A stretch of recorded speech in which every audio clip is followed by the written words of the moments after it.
Can you dig it? Sucker! That felt good. That felt real good. Yeah, it's a wrong. I mean, you added in the Booker T. That was not Booker T though. So No, I know it wasn't, Okay. but also how many people have stolen from that movie? And since I wore the shirt the other day, it reminded me of that. Can you dig it, sucker? Ladies and gentlemen, boys and girls, children of all ages, this is the Rob Brown Show. This is the Fan Upstate. Hello to you, and how do you do, Upstate South Carolina? Hello, America. What up, world? Great to have you with us today, this lovely Thursday. What a day that we have coming up for you today. I got to talk NBA draft because the Hornets were involved in some interesting moves last night. The Hawks were involved in some interesting moves last night. You know, there was one spot where the Hawks drafted a guy and they traded him, so he went from a Hawk to a Bull. Hey-oh, been sitting on that one all night. Felt real good. We have got to talk a lot of NBA draft. Here's the thing that I loved about that draft, because I sat down, great one, last night with every intention of following along very closely with the NBA draft, because it's the NBA draft. Why wouldn't I? So I'm following along with the NBA draft last night, and I was kind of, taking notes and getting ready to talk about it this morning on the show. It's a big event because, much like we say with the NFL draft every year, yes, the season just ended 5 days ago, but felt real good last night because on draft night, everybody's undefeated. Everybody is trusting that their team and their GM aren't going to screw it up. I am relatively sure the first time this year, I haven't broke out the Pelly shirt today because I like the draft from last night for New Orleans. Now, I'm not going to like it next year because we now officially have no picks next year. Wait, so that's a Pelican? Well, it's our theme night. This is our City Connect. We went with like a Halloween neon green and purple. Because that looks like an emperor's head moth or something. No, it's a pelican, but it's skeleton. So it's a pelican skeleton skull, and the wings are bones with feathers instead of like the bird feathers. It's our alternate logo, and it's my favorite logo. I wish we just went neon green and purple boned theme all the time for two reasons. One, it looks great. And because number two, usually when I watch the Pelicans, I think to myself, we're boned. So it works out great. So I'm sitting down to follow along last night with the NBA draft, and I've got my little tablet of truth out to take the notes about, all right, who's Charlotte taking early in this draft? Con Knipple, by the way. Hey, okay. I don't love it. I don't hate it. Kind of all right. We'll talk about that coming up in a little while. And then we get our first trade. And then we get our next trade. And then how about this? Of the 30 picks that were made last night, a third of them were traded. 10 of 30 picks were picks that moved. This is something that is very interesting about the NFL draft, the NBA draft in comparison to the NFL draft. Somebody yesterday on social media made an argument that I really liked. They said, because we were having a conversation, a group of people were having a conversation about, can teams draft well in the NBA? Because, and Zoe and I had a conversation yesterday before we both left the studio to head back to the Fortress of Nerditude. And the conversation we had was, yeah, we're all pumped up about the draft. We're excited about, top 10 guys, lottery guys, whatever. How many of those dudes are going to make an impact next year? How many of those dudes drafted in the first round are even going to play in the association next year? How many of them will spend a couple of years in the G League? How many of them will never get out of the G League, et cetera, et cetera? And that, I honestly was thinking about that quite a lot into the evening as I got set up for the draft last night. And somebody said something online that I have been spinning around. And I will acknowledge that because the draft was last night, I did not have the time or opportunity or effort to go actually dig the numbers. I'm going to try to do that this afternoon and have it ready for tomorrow after round 2 concludes tonight. But somebody said yesterday on social media to me, it is not about how you draft in the NBA. It is about how you develop. They said, have you ever looked at the fact that with all these different teams that keep coming up with draft day steals? They were one of the arguments was based around Steph Curry, because the year that Steph Curry got drafted by Golden State, Minnesota had the 2 previous picks. They picked 2 dudes, one of which was Ricky Rubio. They picked 2 dudes at, I think they were 6 and 7 before Steph Curry came off the board at 8. Now, in fairness, Steph Curry was known more for being Del Curry's kid than he was a generational shooter at that point. But, and the reason for that is, and the reason he got bumped up to 8 when he was expected to be a late first round, early second round pick was Steph Curry had that really good run through the tournament that year. Remember when he just he looked like Steph Curry, like what Steph Curry was going to come and turn into. And you kind of got that first glimpse in that tournament of, oh, this kid can hoop a little bit. This kid can shoot. This kid's a sniper. So Minnesota passed on Steph Curry twice. And obviously it's easy looking at where we are now to dunk on Minnesota and been like, what would you have been if you would have drafted Steph Curry? Would you have been what Golden State was during the high of Steph Curry's career? And a lot of people were kind of making commentary. Yeah, it's easy to judge that a handful of years and Steph's whole career later. But the point was, Golden State has, over the years, done a very good job, not of drafting, but of developing. A very good job of understanding what the guys they draft need to become great NBA players.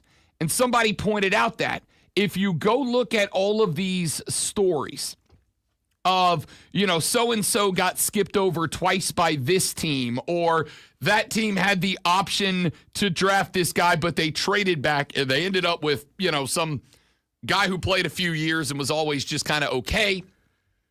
He said, you ever notice it's always the same teams that are passing on guys, and it's always the same teams that are finding those guys. And we always kind of want to credit it as, what a wonderful job of drafting. But the reality is, they know the type of player that they need to make the team good. Then they get that type of player and they develop them within that system. And I'm going to pay attention to that with last year's draft, the year before that's draft, and I'm going to watch it develop with this year's draft, because I do think that it is going to be interesting to see with some of these players. Ace Bailey, for instance, very interesting pick. We were talking yesterday, Ace Bailey's the one with the drama. He wasn't going to Philly. He was skipping out on workouts. He was turning down invitations for dinner with GM and all that.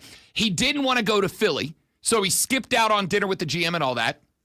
His agent had made it known that his preferred landing spots were, hilariously enough, New Orleans and Washington. Now, you want to know why that is? I thought about this last night. I thought about it after we talked about it yesterday, and I came to the realization that in both of those teams, he's going to get paired with a good player, maybe even a great player, but not a wildly culturally significant player, meaning he could go in there, I'm speculating here. He could go into a place like New Orleans and he could develop and grow himself as a player and a brand, but not have to carry the weight of the franchise, because that's Zion's job. He could go to Washington, kind of do the same thing. So Ace Bailey wanted to go to Washington or New Orleans, where I think he could kind of grow and develop and be off in a small market and grow his brand, whatever.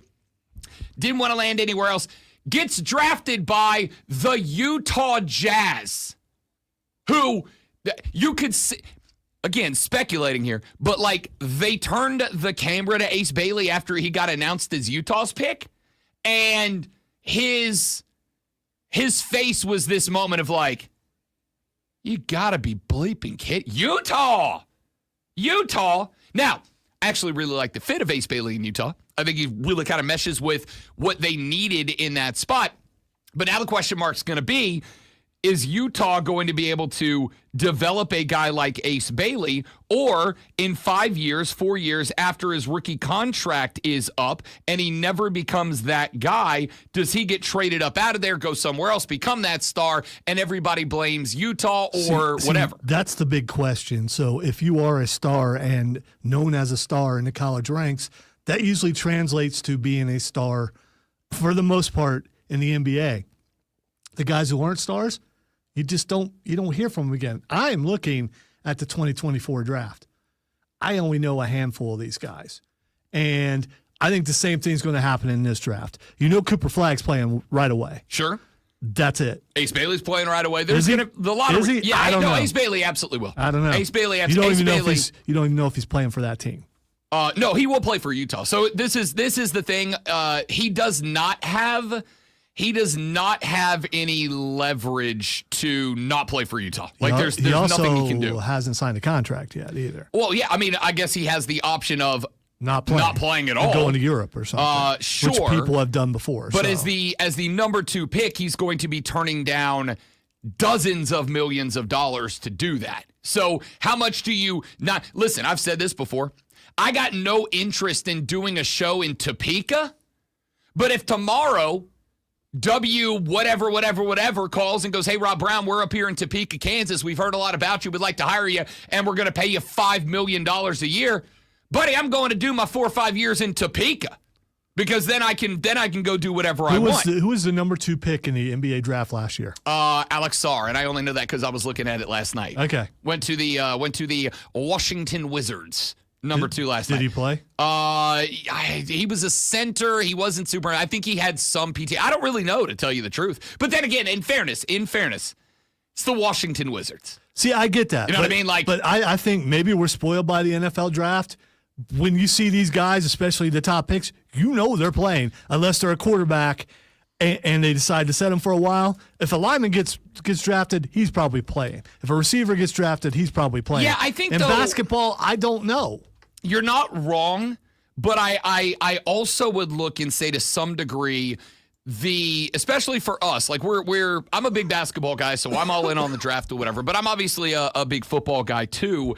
I look at last year, Marvin Harrison Jr. for the 2024 draft.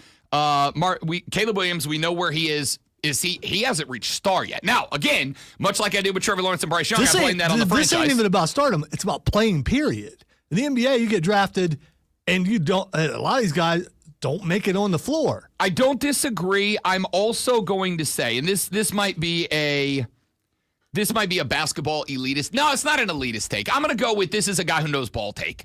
I think the difference between college basketball and pro basketball is a much wider difference than the difference between college football and pro football. Like the guys in pro football. It was, but I don't know that it's going to stay that way because, again, we've talked about with NIL money, guys staying in college longer, developing longer. So when they get to the NBA, I think it'll be different. Well, I'm not even talking about developing as a player, growing into your body, whatever. I'm talking about the game is just different. Right? Like it's a different game of it's at its core, it's basketball. It's dribble, it's shoot, it's pass, it's defend. They have quarters in the NBA. Which, by the way, the NCAA is discussing getting rid of quarters getting rid of halves and going to quarters in men's basketball, doing 4 10-minutes like they do on the women's side. I'd be fine if they got rid of halves and went to 4 12-minute quarters. Just do it the same length as the NBA. Right. But that's a different discussion for another segment. I think the gulf of difference in not development of the players, but the game itself between college basketball and pro basketball makes sense that a lot of these guys, especially when we're talking about picks 8 through the rest of the draft, it makes sense to me that they need more time in a system like a G League that is developmental in the NBA style of basketball, because I don't know how many the guys that come out of college or come from. Now, there is an advantage here. This is interesting, too. I think a different conversation with the number of guys that got drafted last night from the NBA Africa Academy, NBA Europe, whatever.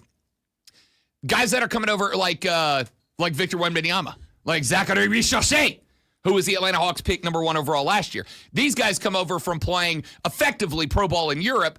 The folks in Europe, even though it's FIBA ball, have constructed their basketball to have a more similar NBA feel than the college game does here. And because of that, a lot of those European guys, French guys, Spanish guys, German guys, Russian guys, Eastern European guys, African players, they come over and they're more trained in the NBA style of basketball versus the guys coming out of college, especially if they played 3 or 4 years in college, but certainly 2 or 3 years in college, not talking about the one and dones that got so used to playing college ball. You got to train them. They've got to be developed out of that. So I don't know. It's going to be interesting to follow. And one of the things that I am planning on doing tonight, I believe I'm going to have time. One of the things I'm going to plan to do tonight, I'm going to go look at last year's NBA draft, the 2024 NBA draft, and I'm going to take out the guys who got hurt, the guys who got injured, the guys who couldn't play because of physical reasons, and then look at all the dudes who either did play, didn't play, spent the whole season in the G League, maybe bounced up and down on a two-way, whatever the case might be. And we will get into that a little bit because I'm kind of curious, and I wonder if that's going to stay true of this year's draft class. The portal and NIL have been in play for enough time now that the kids that are coming into the NBA draft, and they're 2-year guys, they've played in the NIL world the whole time. Right? Like, you're in the NIL world now. This isn't like, oh, well, what's the future? You're in it. You're living it right now. So I'm going to go look at all the dudes that came in last year and see how many of them made an impact, if at all. Because I'm looking down at the bottom half of round 1, and there's guys like Isaiah Collier, who was a very interesting pick out of USC as a point guard, a guy that was diagnosed as has the skill set, is really rough around the edges. I want to go look. Let's go see what they did. And I'm not just talking about in the association. Did they dominate the G League? And they just said, hey, go cook, go develop, because I do think that there is some level of some NBA teams are just better at understanding what their young cats need in order to turn into the best version of themselves. Dominating the G League, I don't think that translates. The guy who's won the dunk contest dominates the G League. He does not dominate the G League. He dominates the dunk contest, and I love him. I think he's got good numbers in the G League. I think he led the league in points, not this last year, but the year before. He's pretty good in the G League. Oh, he's definitely good. Oh, Mac's pretty good. I'm just saying, I don't think that necessarily translates. He's also a 5'10" white guy that's not as good as TJ McConnell, right? There are some guys. Again, it's kind of like the argument I've made about me for a long time. If I was 6'8", I'd have been a good basketball player. The game that I was capable of at 6'3", it's not that I didn't want to work for it. I wasn't willing to grind. I was the hardest worker on my team, every team I was on. I just stunk. I just didn't have the physical build to play the game. I was a big man in a power forward's body at 6'3". Actually, when you talk about big time college, I was a big man in a point guard's body. I didn't have point guard game. If I A, was 6'9", or B, had point guard game, yeah, I probably could have done something with it. Some guys just aren't built like that. That's why we celebrate the Alex Carusos of the world. Because you look at that guy and you go, hey, don't you disparage Alex Caruso. I'm not. I'm actually going to hand Alex Caruso some flowers later in the show. I love Alex Caruso. And TJ McConnell. I like gritty glue guy. I'm a big fan of gritty glue guy. Why are you only talking about white dudes? Name me the other gritty glue guy. Austin Reeves. There you go. There you go. All right, we're going to talk some NBA draft as the show progresses. Got a couple of college football topics to get into today on the show. Lonzo sent me yesterday a graphic that is from the EA College Football 2026 game that is dropping soon. Soon, right? Or is it already out? I don't really know. Anyway. I'll check. They ranked the hardest stadiums to play. And I told you, it's peak off-season radio. It's ranking season, baby. They ranked the hardest stadiums to play in. Clemson and South Carolina, both ranked. But where? Nah. It's my evil henchman laugh. Come back and find out. Rob Alonzo, you, the Rob Brown Show, the fan upstate. QC. Good morning, guys. Live reading them. We're coming right back. Stay right there for me, please, and thank you.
The Rob Brown Show back on your radio. It is the Fan of State. Little early NBA draft conversation from last night. If you are not an NBA guy, then hang out for a few minutes. We're going to circle back around. Don't you worry about it. I got a lot of college football talk coming up later on in the radio program. I've got some NFL talk we're going to get to, a little more Carolina Panther talk, a little overall NFL talk, and more. Can I tell you my favorite part about last night? My favorite part about last night was that there was at least a couple of picks that took place where kids walked up to the stage after being selected, and I don't know if they didn't notice or the NBA didn't notice or whatever, and they had the wrong team's hat on the thing for them to put on. So there was like at least two kids that got up there and put on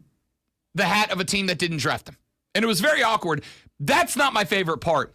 My favorite part is I'm a big Scott Van Pelt guy.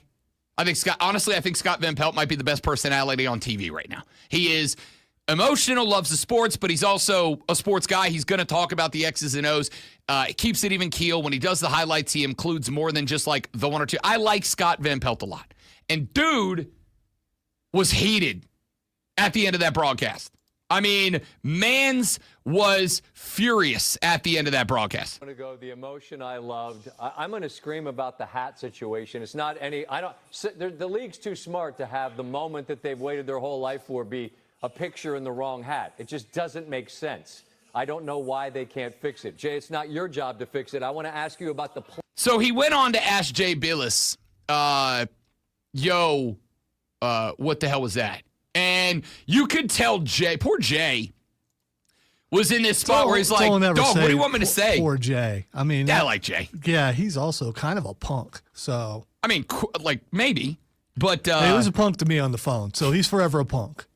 I mean, that's fair. I've interacted with some people that like. He did put Mark Bryan in his place, like kind of a "who are you" type thing, which I thought was hilarious. But it was mean to me on the phone. It's like, yeah, okay, I will forever not like you. I hold a grudge. I don't know if you knew that. Now you do have to keep in mind there is. He comes across as an angry guy because I do believe he is. And so him being upset is not unusual. That's all I'm trying to say. Here's the dirty little secret. To make it to that level of media, you kind of got to be a butthole. Like, it's unfortunate. You either have to be. I've had extended interaction with Scott Van Pelt with SVP. A girl that I was dating a long time ago. Her sister was sorority sisters with Van Pelt's wife. And so when she got married, SVP's wife was in the bridal party, as was obviously my at the time girlfriend. And so the sister, when she put the tables together, put me next to Scott Van Pelt. She's like, obviously, you guys hopefully will hit it off and it won't be awkward. So I was sitting next to SVP at the wedding. Super nice guy. We got in a conversation. He vacations in Destin. We were talking about that, whatever. He's one of the guys that, like, I can tell you sincerely, his on-the-air character, personality is just who he is in real life. Okay, you set that up like he was going to be a jerk. No, I was saying quite the opposite. Thank goodness you didn't go there. What I'm saying is a lot of the people on TV that you really do like are buttholes behind the scenes, and there's two ways to make it to the top if you want to rock and roll. Number one is you be exceptionally and exceedingly nice to the point that people like really remember you because of how kind you are. That's obviously what I try to do. Or you step on people's throats and you stab people in the back. And we all know some people like that. So it is what it is, whatever.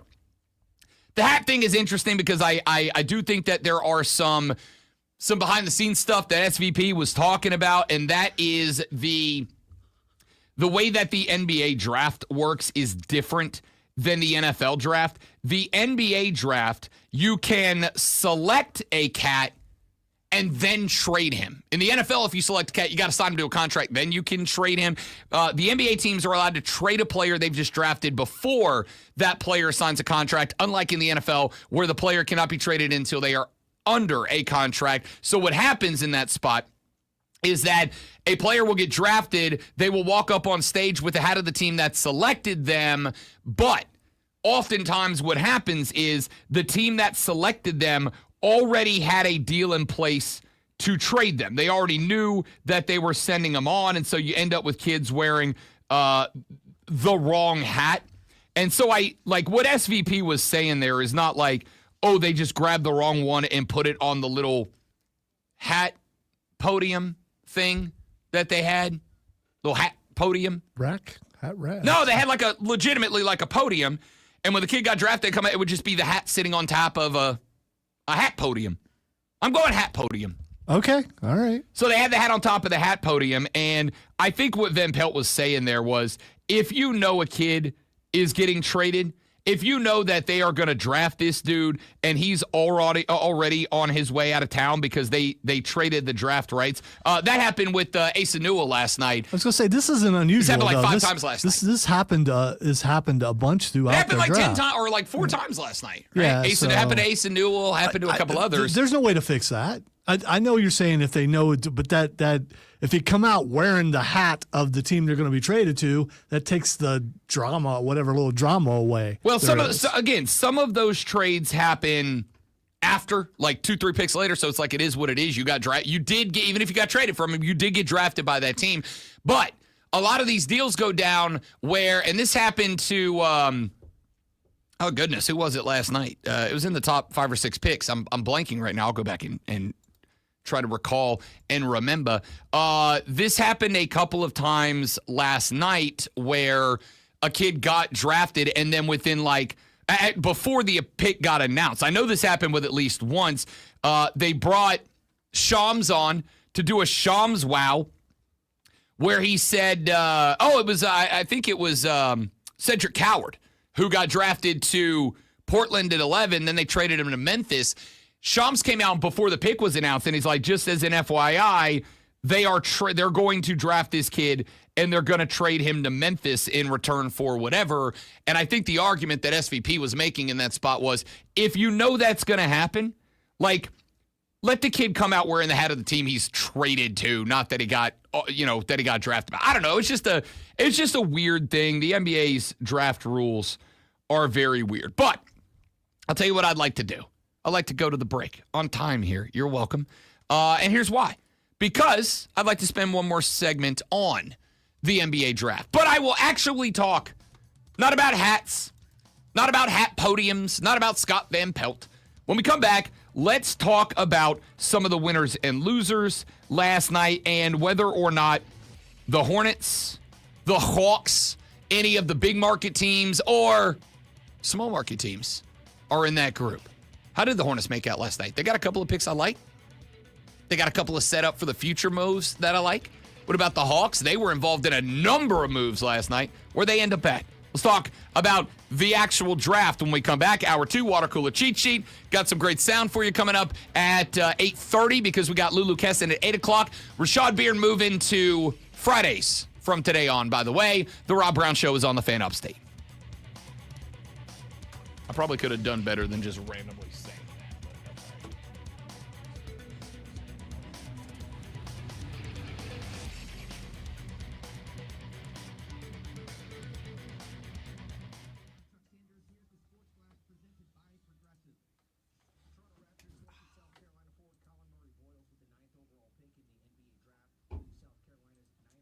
Did you see the video of him after he got picked?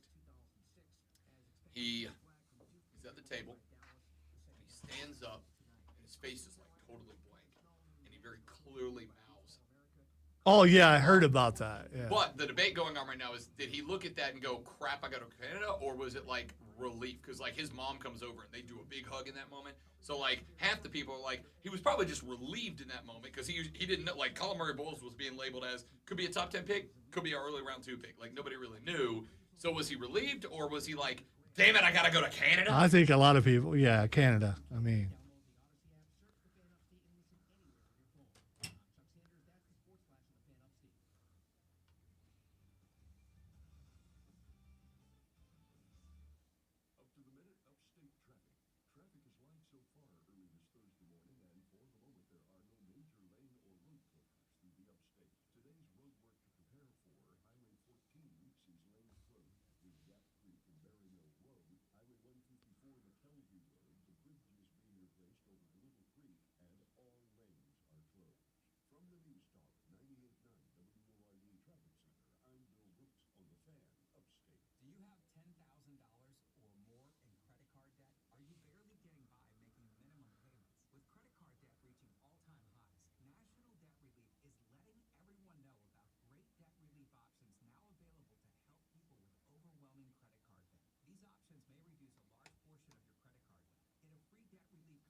Don't know why I'm just sitting here and not talking. I don't. Just being reflective. And while reflecting, you can't be talking. I guess you can be talking. If you're talking out loud, are you reflecting? I suppose you are. Maybe. Or reflecting's an inner monologue. I don't know.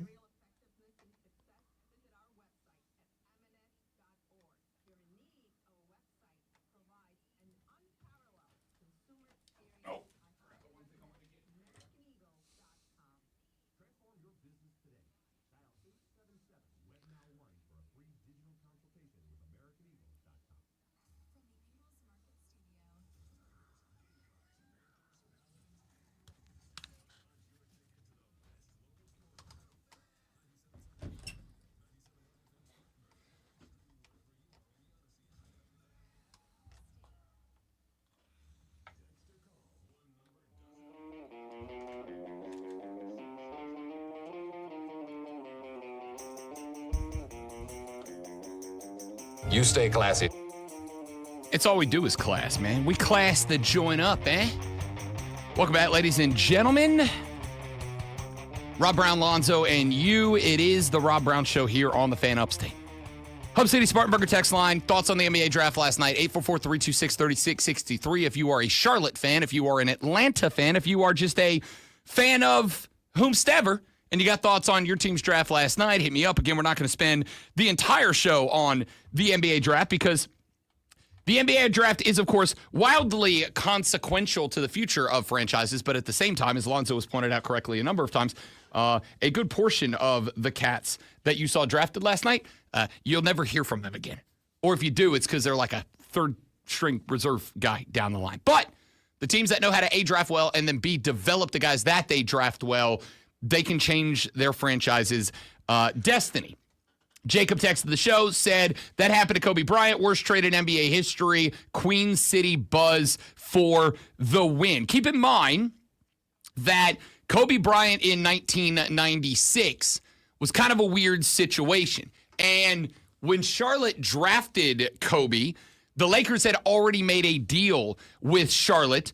They were going to send Vlade Divac to to Charlotte in return for Kobe Bryant. And at the time, Vlade Divac was kind of a dude. Like, he wasn't Shaq, but Vlade for a hot minute there was kind of a dude. He was a proven NBA guy. The Hornets at the time wanted help in the front court. Divac was going to give them that. And now here's the part where it is a mistake.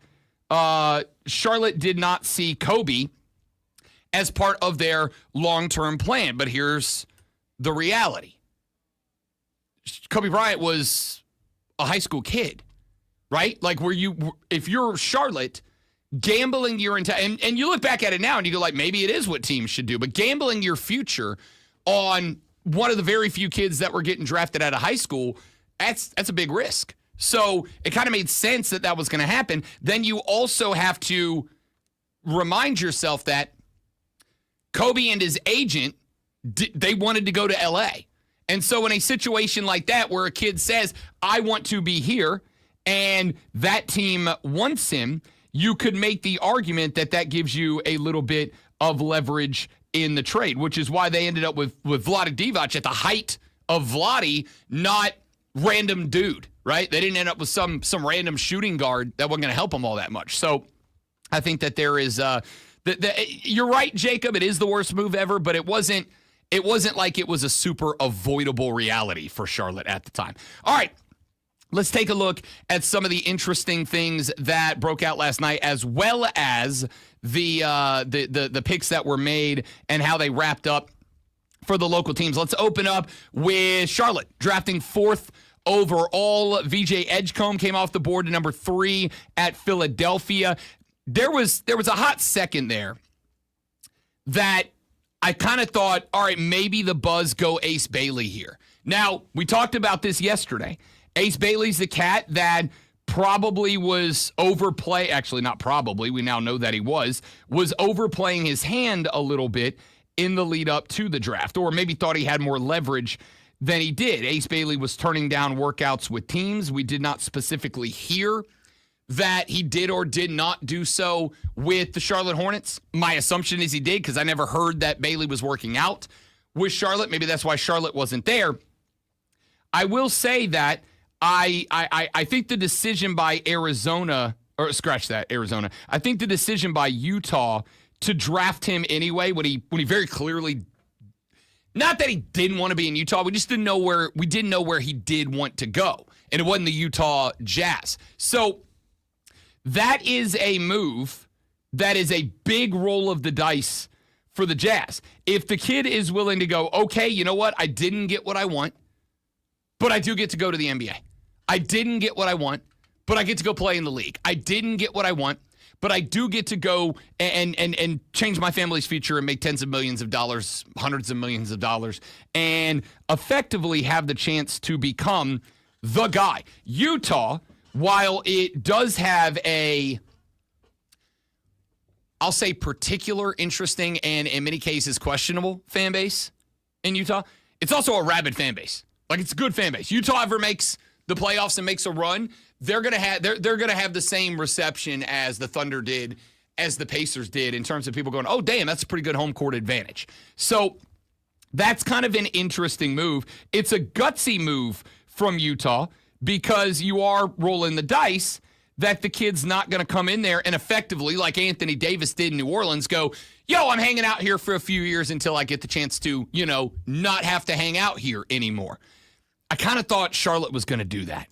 They decide instead of Ace Bailey to go with Con Knippel out of Duke. Yeah, I'm hot cold on this cat.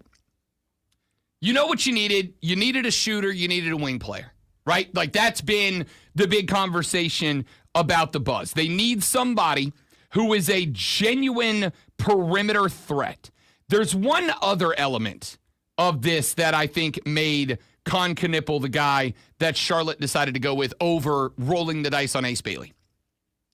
I'm going to give Charles Lee, the head coach, I'm going to give him one little bit of credit here. He is very clearly a dude who is, as a former player, very clearly a dude who has bought all the way into, I'm going to put the culture into place, and I am going to do whatever I have to do to maintain the culture. Why? Why do I say that? LaMelo Ball. Now, go back to the beginning of last year before the injuries started stacking up again on LaMelo. If you go back to the beginning of last year's NBA season, you will recall that there was a hot minute where LaMelo Ball was being discussed as an all-star. There was a hot minute where LaMelo Ball was being discussed as, is this kid him? Like, he might be. He can't stay healthy. I don't disagree, but he stayed healthier for longer than he had most other seasons of his career. And so people were looking and they go, because again, and I know we're kind of diving into a lot of minutia here, but keep in mind, it's Jason Kelsey in a Speedo in case you. Yeah, I saw it earlier. Thank you for making me see it twice. I had to. You had to. Hey, whatever, man. My man's living his best life. I respect it. LaMelo Ball last year came back into the NBA and he was wearing the ankle braces and the high tops and all that, right? And everybody was like, oh, he's taking care of, he's taking it seriously now. And he was balling out to the point there were discussions about LaMelo being an all-star. Well, at one point while that discussion of LaMelo being an all-star was happening, Charles Lee benched LaMelo Ball. And everybody was like, yo, what are we doing here? You're benching our guy. And Charles Lee was not hesitant about saying, look, defense is part of what we're going to do here. And LaMelo's scoring, but he's scoring, and then he's just giving them two back the other way. He's a net zero player. So he's going to buy in or he's going to buy out. And he sat LaMelo Ball. And LaMelo had, and I don't know if he's made any conversation to the contrary since then, but LaMelo seemed like he was pretty committed to being a Charlotte Hornet, was pretty committed to putting Charlotte back on the map with some relevancy. And so Charles Lee benching him, there were a lot of Hornets fans that were real upset about that. And my response was, I kind of don't hate it, because that's a culture move. That's a, look, nobody's above the program. And Some coaches try to do the nobody's above the program move, and what they end up doing is ticking off everybody on the roster, and you end up by trying to create a culture, erasing any semblance of it. But if you've got that pull, if you're a former player and the guys in the locker room look at you and if you have the respect of your roster and you pull that move, guys on the team are going to be like, okay, cool, good. LaMelo nor anybody else is above me, and I'm not above him, and nobody's above the roster. Nobody's is above the name on the front of the jersey, right? So I think Charles Lee's kind of a culture guy. But here's the thing. If you want to be a culture guy, as I think Charles Lee is attempting to be right now, if you want to be a culture guy, you have got to have guys that are culture guys. Con Knipple is an interesting pick for that reason. There's a lot of good about the kid's game. He's an outstanding shooter. He's a super disciplined passer. He's a good plug-and-play wing option. I do think Con Knipple's a guy that is a day one starter for the Charlotte Hornets. I think opening day, his name's getting called over the PA in the CHA. There's also some elements to his game that are a little bit lacking. He's an okay passer. He's not a great shot creator. He's not really able to catch and make a move. Now, if you hit him in space, if you hit him where he's got room to shoot, he's going 50% from the line. He's going 50% from three. Like, the kid can shoot. He's a sniper. He's got that in him. The problem is, unlike a Steph Curry, he's not great at getting the ball defended and creating the shot, right? Like, one of the beautiful things about Steph Curry's game is you can get him the ball at the top of the key with a man in his face, and he can create that shot, whether it's a step forward, step back, drive and pull, or go to the lane. Steph Curry can create his shot. Con Knipple, not great with shot creation right now. He's going to have to be a better finisher. He's going to have to be better at creating under pressure. Phenomenal perimeter shooting. And I will say right now, I had to give flowers to noted Bucky's guy, Kendrick Perkins, last night. Because K-Perk was saying on the draft broadcast something that a lot of other analysts were not addressing. And it is this. There are two elements right now to basketball that the good teams recognize and are taking advantage and playing to, and the bad ones aren't. Number one is that it is not about quantity of three-point shots. It's about quality of three-point shots. You know what? I like this take. I was thinking about this when we got deep into some SGA conversation, and I'm going to tell you about why later on in the show. But I was having an SGA conversation with a buddy of mine from college who was a big basketball guy last night. The conversation is this. What was the role that SGA got, the tag he got hit with this year? Free throw merchant? Michael Jordan shot more free throws per game per season in every year of his career than SGA did this year. How dare you compare SGA to Michael Jordan? Right, but you get the point, right? You're going to make people really angry. Kobe Bryant shot more free throws per game in his career than SGA did. Not only did you put him in there with Michael Jordan, you put him in there with Kobe Bryant. Why would you do such a thing? I have found myself defending. I have found myself kind of rotating off the SGA's free throw merchant critique. And I'm going to tell you why a little bit later on in the show. But the point with all of that was SGA is a guy who has more drives to the lane than anybody else. Over the past 5 seasons in a row, every year, SGA has more drives per game than any other player in the NBA. 5 years in a row, he's got that. That is what happens when you recognize that attacking the basket sets up the three, not the other way around. And that's why the Thunder are where they are. That's the game that they play. Con Knipple is a guy who takes advantage of that. Con Knipple's a guy that is going to be best when a drive to the lane sets up the three, not use the three to set up a drive to the lane. You don't use a 50% shot to set up, you don't use a 30% shot to set up a 50% shot. You use the 50% shot to set up the 30% shot. You don't use the drive to the lane to set up the three. Or scratch that. God, I'm going to get this right. You don't use the three to set up the drive to the lane. Some teams will. We're going to shoot 75 three-pointers, and the reason why is to try to draw the wing players out, to draw the free throw line defenders out to the three-point line, and open up the lane for an attack. No. Attack the basket. Even if you're driving into traffic, it's still a higher percentage shot. Attack the basket, then kick it to your snipers who now don't have guys out because it's the opposite. The defense has collapsed. Concaniple's the guy that takes advantage of that. Phenomenal perimeter shooter, not a great driver to the basket. So I actually like this pick. I do hope that they are able to develop him as a drive scorer. Not even get to the rim, but like take advantage of the short corner. If the big man in the middle shades over to the other side because LaMelo's attacking the far side, give me a guy who can catch, drive to the short corner, and hit the mid-range. And I think he can do that. He's just not going to be able to do it with a hand in his face, at least not right out of the gate. So I don't hate this pick. I think Ace Bailey's a better player. I think he's a better baller. I think he's got more tools in the toolkit. I think he's more athletic. I think he's a better scorer. The reason that everybody was high on Ace Bailey is that cat can and does score from anywhere on the basketball court. That is not Concanipple. Ace Bailey it is. But this might be a tood pick, dude. This might be an attitude pick. Well, this might be a mental pick. I think that's part of it, and also where he played basketball in college. He's got that Duke pedigree. He was not obviously just that he played in Duke, but Duke is in North Carolina and Charlotte. That's also North true. Carolina. You're gonna get some fan base on board. I didn't even think about that. That's a great point. You get a Dookie to come to Charlotte. You grow the fan base in the Carolinas a little bit. That's a great thought. Didn't even have it. Good call.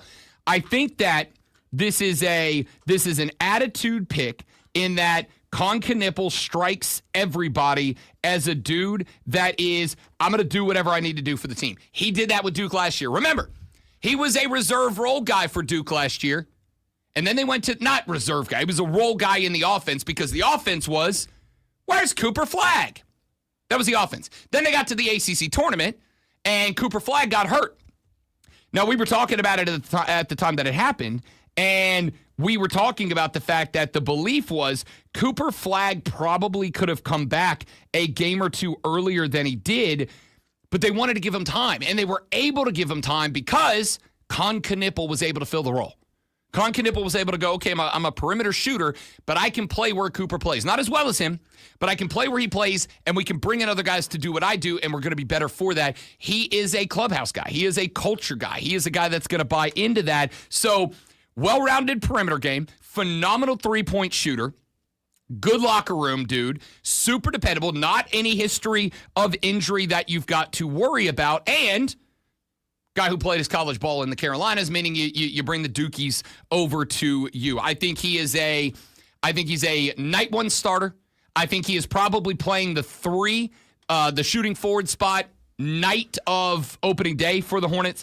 I think he and LaMelo can work well here because LaMelo, kind of like SGA, is a slash score threat distribute, right? LaMelo can drive, if he can stay healthy, LaMelo can come off the dribble. He can attack in either direction, right or left, and then he can either be the mid-range guy, attack the rim, but he's a better assist maker than he gets credit for. So if he can get to the inside and draw defenses down and give Concanipple some space, these two could be a good 1-2 tandem. That's the optimistic viewpoint. If Concanipple's not a threat with the basketball, maybe that kind of quells that a little bit. All right, we got to come back to this later because there was one more significant move that the Buzz made last night, trading Mark Williams out to Phoenix. They do get a guy and a pick in return. I'll tell you what they did with it coming up later in the show. Water cooler cheat sheet next. I'll run you through the top 3 sports stories that you need to know before you get to the office. I got some great sound for you. Lulu Kessin at 8 o'clock. All that coming up after Lonzo gives you a first overall draft pick caliber sports flash. Yeah, but I'll be in the G League for a while. It just happens. The Atlanta Braves' perfection against the Mets came to a conclusion last night with a 7-3 loss to New York. Rookie Didier Fuentes made his second big league start, but got hammered, giving up 8 hits and 6 runs in 3.1 innings, striking out just 1.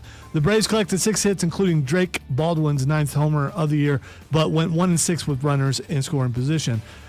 The Charlotte Hornets selected Duke Concanipple with the 4th overall selection, a 6'5" wing player with a great shot and aggressive defense. Charlotte also traded center Mark Williams to Phoenix in return for the number 29 pick and a first-rounder in 2029, as well as center Vasily Micic. The Hornets drafted UConn's Liam McNeely with the pick. Ace Bailey was a shock pick to Utah at number 5. Bailey was not secretive with his desire to land in either Washington or New York, and that didn't happen.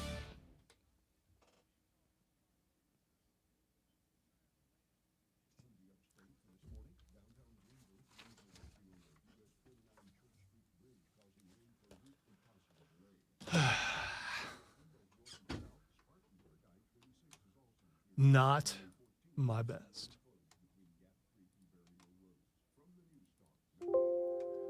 We're going to buckle down. We're going to get in the gym. We're going to do better next hour.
Okay, none of us have any class. That's why we're all friends here.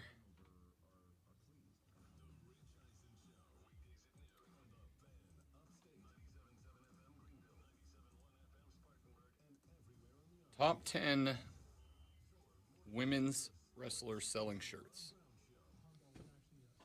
Stephanie Vakir, number 1. Rhea 2, Alexa 3, Nikki Bella 4, Asuka 5, Liv 6, Naomi 7, Bianca 8, Io 9, Becky Lynch 10. Anything about that list surprise you? I think the Bella thing is because if the shirt is shaped the way the shirts that she wears. I'm just guessing. And it's summer. You know what I would really like to see? I would like to see the demographic breakdown of customers of the shirts. I'd like to see how many dudes are buying women's shirts. I think I've only bought one women's wrestler shirt.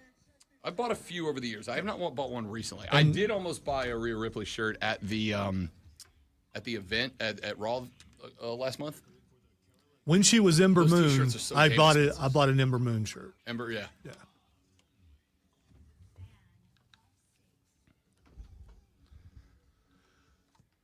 The Rob Brown Show, back on your radio. It is the Fan Upstate. Rob Brown, the great one, Lonzo, and you.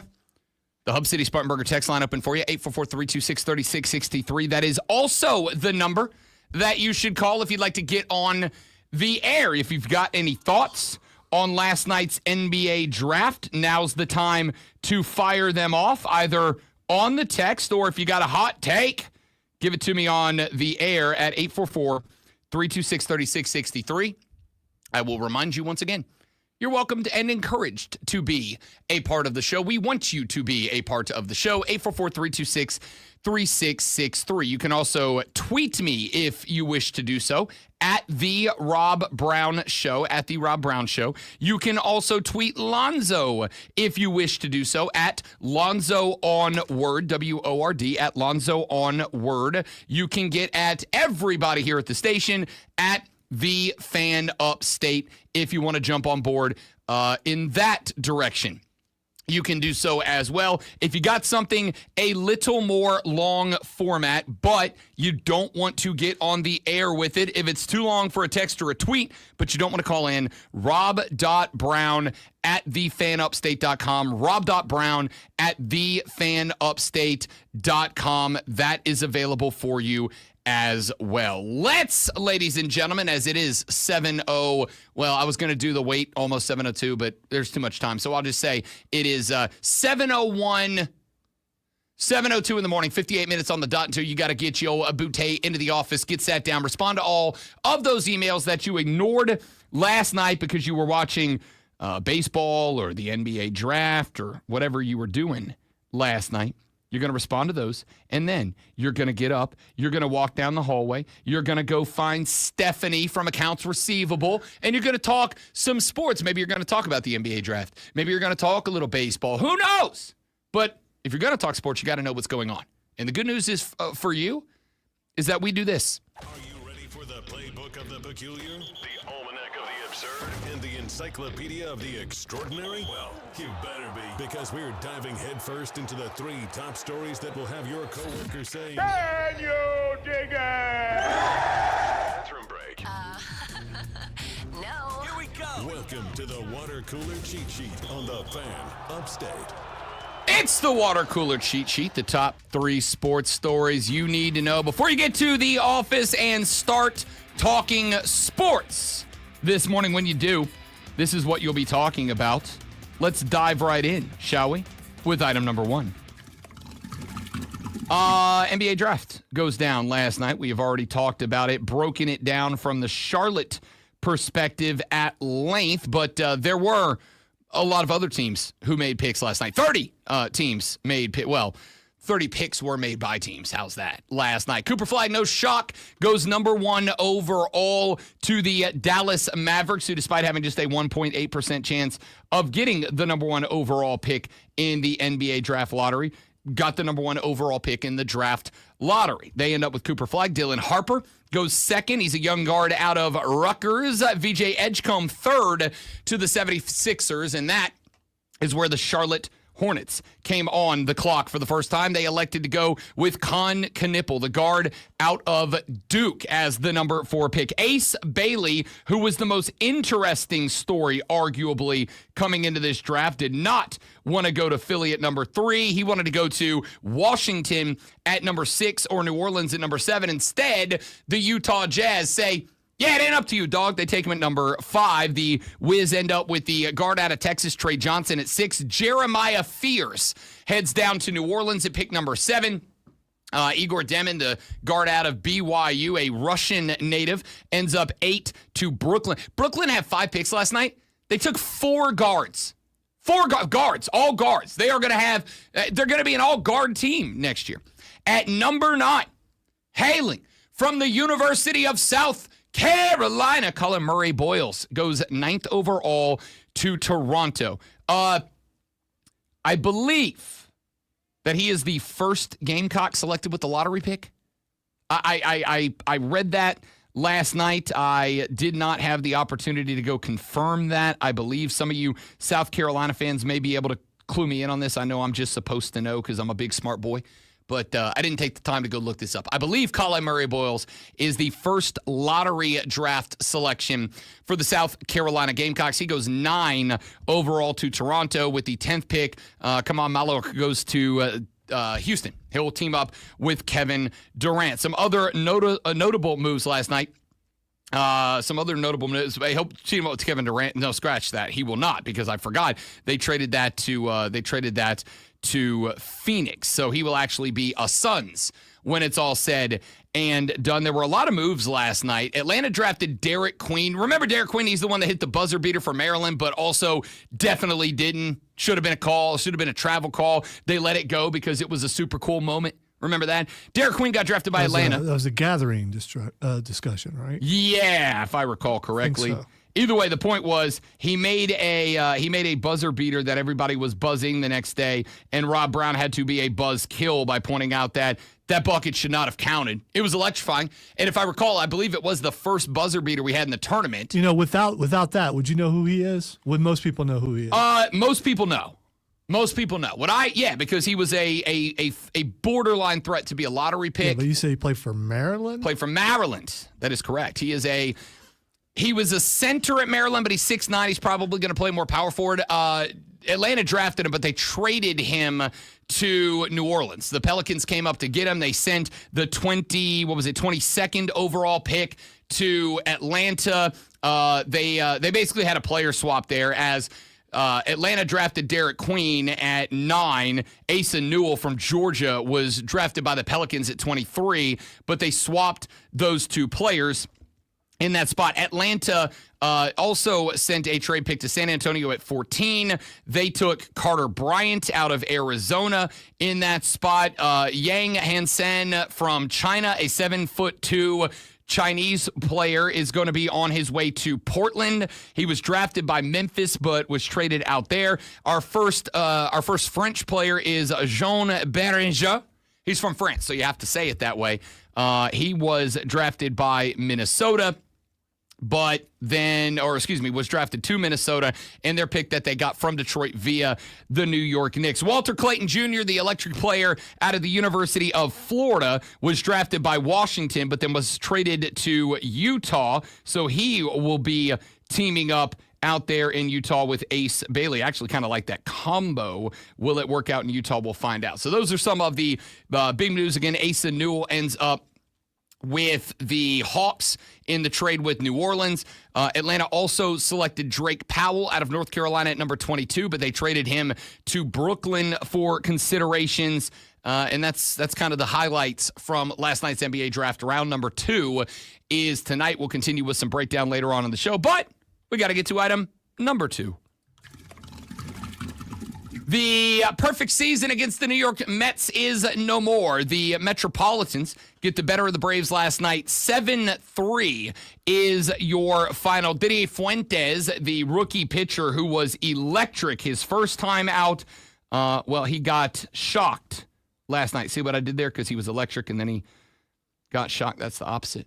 That's just radio excellence for you, ladies and gentlemen. 3.1 innings, allowed 8 hits, 6 runs, all earned. Struck out just 1, gave up a pair of dongs last night. 1 to Soto, 1 to Mauricio for the New York Mets. The Bravos had just 6 hits in the contest. You got 1 from Acuna, 1 from Olsen, 1 from Baldwin. His was a big dong.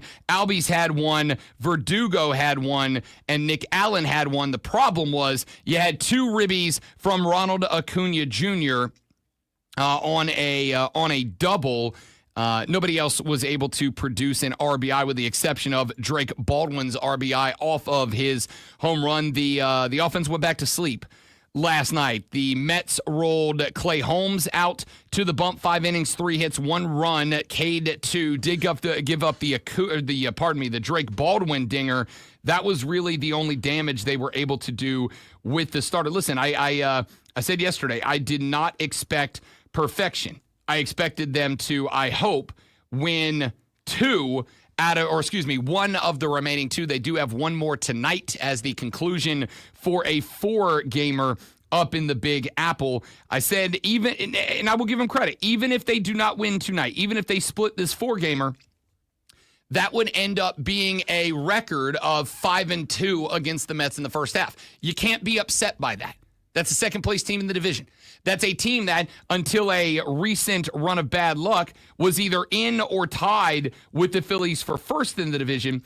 If you would have told me 3 weeks ago that the Braves would end the first half 5-2 against the Mets, I'd have been happy with that even when the Braves were playing poor baseball. Actually, even more so when the Braves were playing poor baseball. If you'd have told me when I had actual hope and expectations at the beginning of the year that the Braves were going to finish the first half 5-2 against the Mets, I'd have been absolutely ecstatic about that. So, again, I'm not as upset about this L as I am some of the rest of them, but the Braves have, with a couple of exceptions, failed to bounce back from losses like this. Will they tonight? In the conclusion, we will find out, and we'll talk about that more later on in the show. Let's get to item number 3.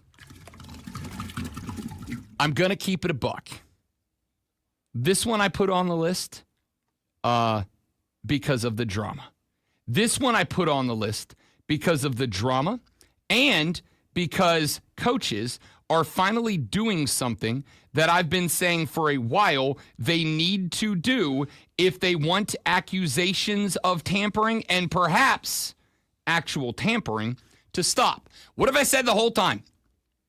Name bleeping names. If you're not willing to name a name, if you're not willing to tell us who it is that did the thing that you are accusing someone of doing, then there is no reason for the people doing the things you're accusing people of doing to stop doing the things. You have to put the names on the table. And we have started to see that happen to some degree. We told you earlier this week, the University of Maryland, nope, scratch that, Wisconsin, one of those colleges, I say their name funny. The University of Wisconsin has filed a lawsuit against the University of Miami, accusing them of tampering with a transfer portal player. Yesterday, the SEC got involved. Josh McCray is a running back, or I should say was a running back for Illinois. 609 yards, 10 touchdowns on 117 carries last year. One of the best players on that team. Josh McCray went into the transfer portal. Josh McCray is on his way to the University of Georgia. On the Triple Option podcast, in the middle of discussing the current running back room, head coach Brett Bielema said, and I quote, "We did lose a guy to Georgia. Somehow he found his way to the portal, and 12 hours after being in the portal, he was on a flight to Georgia. I don't know how that happened, but it's crazy." I wish Josh all the best. He took advantage of that opportunity. Of course, this is a big loss for Brett Bielema because Brett Bielema's offense at Illinois is largely ground-based, and this was the guy that was expected to be the feature of that next year. So I find this interesting because Brett Bielema did not outright say that Kirby Smart and the Georgia Bulldogs were tampering. They did not outright say, or he did not outright say, that Georgia made an inappropriate offer or had inappropriate contact with Josh McCray. But he did take the passive-aggressive route, saying, it's crazy. It's crazy. He got in the portal. We gave him the permission to transfer, and pretty much in the same day, dude was on a flight down to Athens. Now, I'm not saying they did anything wrong. I'm just saying what a remarkable coincidence. Now, I understand why he's not saying that.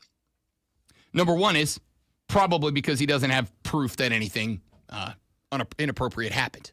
That's step one. He probably can't prove anything. And what you don't want to do is make an accusation of something that is, especially now with the College Sports Commission officially being off the ground, you don't want to make an accusation of something that is worthy of the old metaphorical banhammer if you can't prove that something worth the old metaphorical banhammer actually happened. Number two, my suspicion is going to be here that not only can he not prove it, but that you could theoretically say that Georgia is on a short list of teams that if they were to make an offer to a portal guys are going to go, hell yeah, I want to go play for Georgia. That's a championship contender. So unless they're getting offers from like Georgia and Ohio State and Texas and, LSU and Clemson or whatever, that if a kid like Josh McCray goes into the portal and that every when the portal opens, every D1 school in America has a team of dudes whose only job is to sit at the laptop and just keep pushing F5 on the portal registry to see as guys are officially entered into it.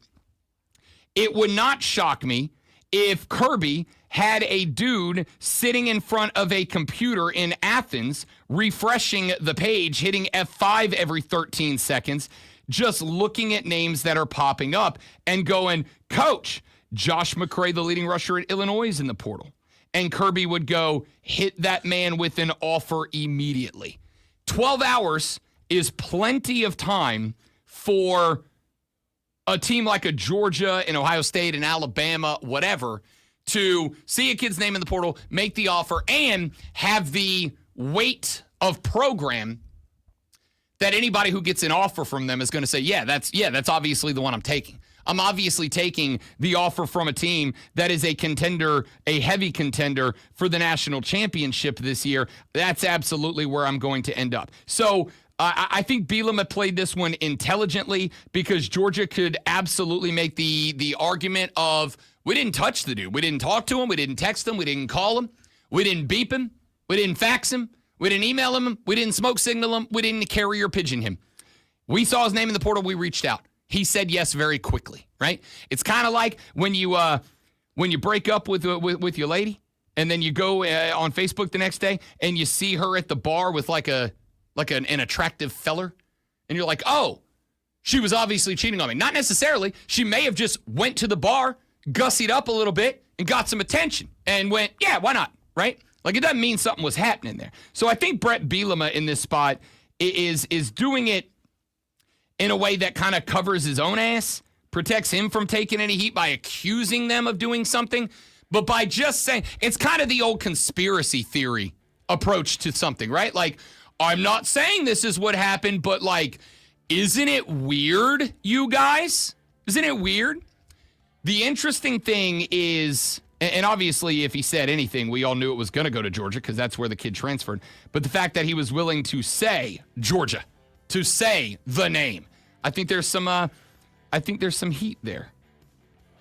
Wonder how Shane Beamer feels about that. Because on one hand, I got to think Shane would be like, yeah, thanks for calling him out. And on the other hand, he'd be like, hey, I'd fist fight that guy in a Kroger parking lot. We'll see. All right, we'll talk more about this later on in the show. We've got a lot to get to. Rob Alonso and you, the Rob Brown Show's on the Fan Upstate.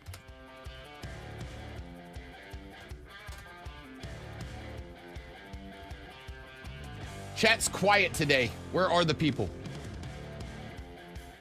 A lot of people on vacation.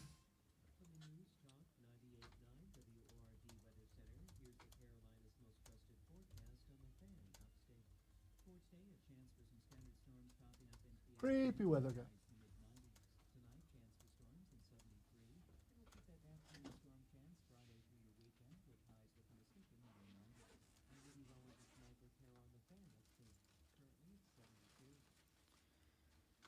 All right, guys, give me just a minute. We will be right back. Please don't go anywhere.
So, Alex Caruso and, Alex Caruso has a podcast. Everybody's got a podcast. I guess from this point forward, I should just say on his podcast, so-and-so. But Alex Caruso has a podcast, two-time NBA champion, once with the Lakers, once now, obviously, with the Thunder. He had J-Dub, Jalen Williams, on, and they had a conversation that I really enjoyed yesterday. Now, it's the only segment of the pod that I heard, but it did pop up. Somebody sent it to me and said, "Rob, I think you're going to enjoy this."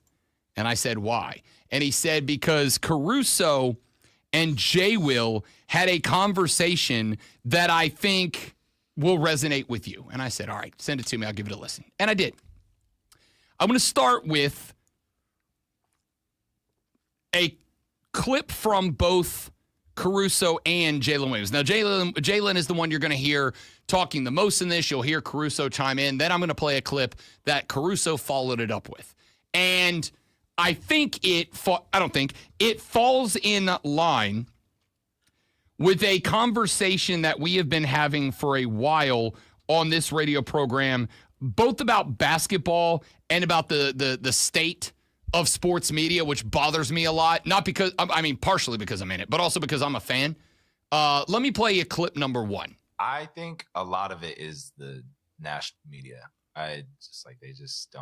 They don't be watching the games either, if I'm being honest, bro. Everybody's just kind of like waiting for, they're what drives it, I think, is like what I was going to say. Like, they drive the whole, whatever they push out is what people are going to respond to. So it's like, obviously, what they push out, that's what the fans are going to think. So like, if you take like Shea's, like the foul thing with him, nobody actually looks at the fact that there's like 8 or 9 people that gets fouled all the time. Yeah, he gets fouled. And He call obviously it. should go to free throw line more. He leads the NBA in drives, and we're like the lowest free throw shooting team in the NBA. And he's not even like, I think there's like 6 or 7 people ahead of him that shoot more free throws. But because the media doesn't like certain ways that he gets fouled, that becomes getting pushed as like, dude, just if nobody Watch can the guard him, games. nobody can guard him. Like, it's not like if you can't do it. It's part of that too. Is like you can't call everyone, and we know that. But like, it's also a skill, bro. dude's getting fouled.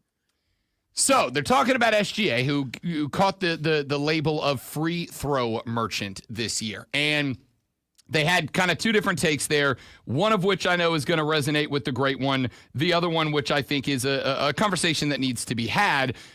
Jay Will starts by saying a lot of this is driven by the media, who I don't think watch the games anymore. And this is there's a phrase I have used on this program quite a bit, specifically about the NBA media. I think it's less prevalent in football. But I also think because there are so many fewer games in football and there's only one per week, by and large, only one per week for teams, it's a lot easier to watch everybody, or at least the big-time players, versus basketball. There's 30 teams playing 82 games a year. It's hard to watch everybody.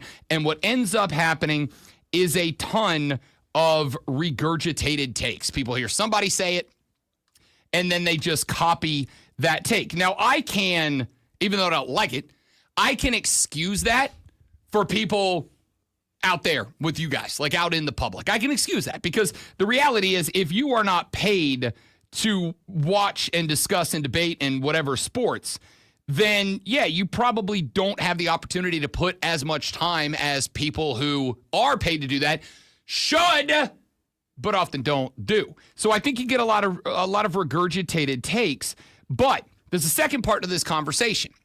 And then I want to circle back around and address all of it in its entirety. I also think that there is a reason that there is a lot of regurgitated takes. And I'm going to go heel for the third time this week. It's kind of on us a little bit. It's kind of on us. There's a reason for that. And while he doesn't say it is the reason for it, Alex Caruso kind of explains what the reason is. It just has become cool to not watch basketball. Like, it's all about like entertainment value. Like, that's just the clip farming, the looking for highlights instead of like the substance of the game. Like, I was thinking about this the other day. ESPN was on, and it was like was whatever, pick a talk show at any point in time during the day. Like, I was like, man, I miss Sports Center, when it was like the ticker on the side where it had each game coming up next, and it was just like a minute of highlights, and it was good 7-8 minutes of highlights commercial. And then it was like, when we come back, this is like, and then you finish with the top 10 at the top of the hour like that. We've gone away from that. And now it's like, what is the most entertaining? What's the most relevant thing? Eye-grabbing storyline from it. And unfortunately, to a lot of like the common fan base, that's what is capturing their attention rather than, like we said, really good basketball. Yeah. So Caruso, I think, just hit on what the problem is. And the problem is, to some degree, with us. And I'm including myself in this. I want you to know this is not a full-on heel turn. I'm putting it on me, too. So what you're doing is you're going away from the blame of the media and taking it away from the media and putting it on the people. What's the job of the media? What's their job? Media are the storytellers of our time. What's their job? But they should report unbiased. Fine. What's their job? No, not about bias. This isn't about bias. This isn't about bias at all. What is this about? If you're going to take a heel turn, you might as well be angry. So I'm going to work on I'm not that. angry. Yeah, well, yeah. Okay, I'm a little angry. You are angry. Here's the job of the media. The job of the media is to get views. And it's clicks on the internet, it's segments, it's views on segments on TV, it's whatever. It's to get your attention. And one of the things, and I've said this before, about political television, right, is that all of the channels have started to realize. You're still talking about sports. No, I'm talking about political television and radio right now, too. And you're still talking about sports. And I am talking about sports because it's following the same trajectory, right? There are two ways that you do it. Number one is you feed people information or disinformation that confirms their previously held belief. There's nothing more. I make the joke all the time about how when somebody who knows ball says something that I've already said, I play it as a pat on the back to myself. Self-validation, it feels good. We are creatures that love self-validation. It's an endorphin hit. And so there are people who you would like to think are just going to tell you, here's the facts. But they don't. They get on TV and they get on the radio and they don't give you the facts. They give you their facts, or not facts, disguised as facts, that confirm your previously held belief because you are going to stick around. Nobody wants to go watch a news outlet that is going to say, hey, you know that thing that you have a deeply held belief about? You're actually wrong, and here's the proof of that. Because we would rather be incorrect but feel like our belief is valid than So be when correct. they're saying you're wrong, are they actually presenting facts, or are they giving their own opinion that you're wrong? No. That's not what I'm saying here. What I'm saying is, if you believe X, it doesn't matter what X is. Could be political, could be religious, could be sports, could be literally any topic. If you believe X, by and large, most people will listen to an outlet that lie to them about what X is and that their belief on X is correct before they will go somewhere else that will give them actual data and information to prove that their belief about X is incorrect. People would rather be incorrect about the data and have their belief that X is correct upheld than go somewhere else and say, hey, everything you believe about X, that's all actually incorrect, and here's the truth. Sports is no different. The second part about that is our attention span as Americans is garbage. It just is. It's garbage. It's garbage. We have a stupid short attention span. You want to know how I know that? You're generalizing. No, I'm not. I'm absolutely not. You want to know how I can show you? Absolutely Lonzo, I'm not. You can't speak for everyone. You No, can't I speak can't. about everyone. That means you're generalizing. You're correct. I am generalizing. You just said you weren't. No, I am generalizing. 90% of America. Here's how I know that. YouTube has been around for 20 years now, 20 years plus at this point. YouTube, right now, has more people viewing YouTube shorts than videos. YouTube shorts are 90 seconds, maximum 90 seconds. Actually, I think YouTube shorts might be 60 seconds. I think it's Instagram is 90 seconds.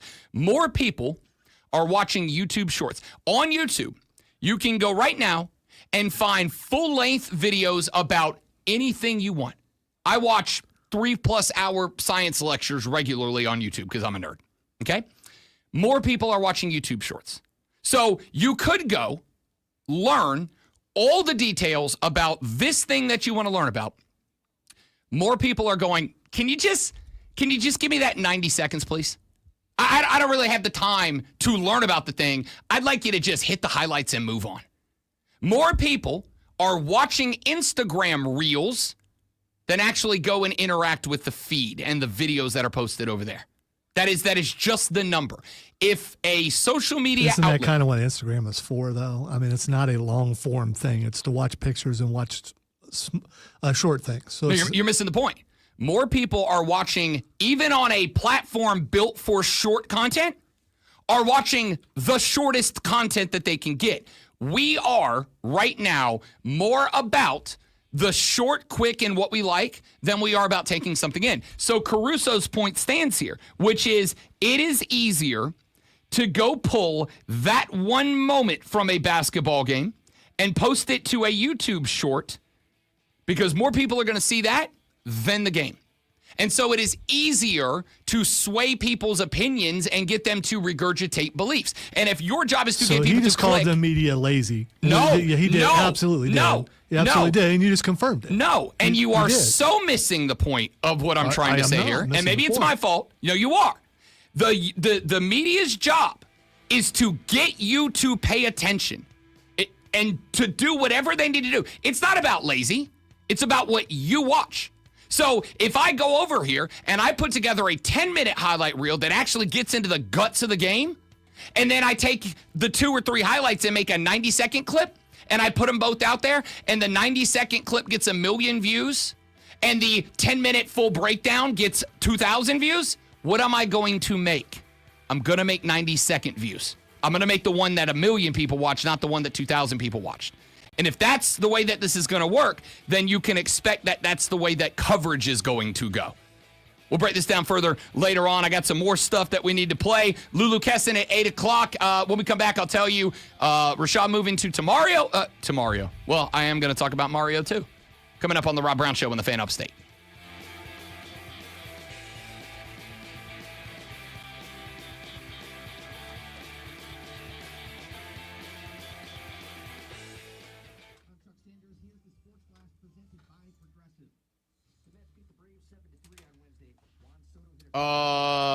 Gatekeeping. What do you mean? What do you mean by gatekeeping is the job of the media? I mean, first off, I think we have to define the media because. Oh, gotcha. Okay. The job of the media is to get you to click on their stuff, right? Like that's the job of the media. Some people do that by, like guys like Pete Thamel do it by giving you actual really good information that you can't get anywhere else. Some people do it by giving you hot takes. Am I right? Stephen A. Smith and Colin Cowherd and Paul Feinbaum and yada, yada, yada. Some people do it by giving you access to things that you can't get from anybody else. That's what Paul Feinbaum does as well as anybody. And some people do it by putting stuff out there that we know we consume. You know what? Give me just a second. I want to address this when I come back.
Thanks for hanging out, guys. So, as somebody else who did a journalism in college, my degree is actually in journalism and broadcasting.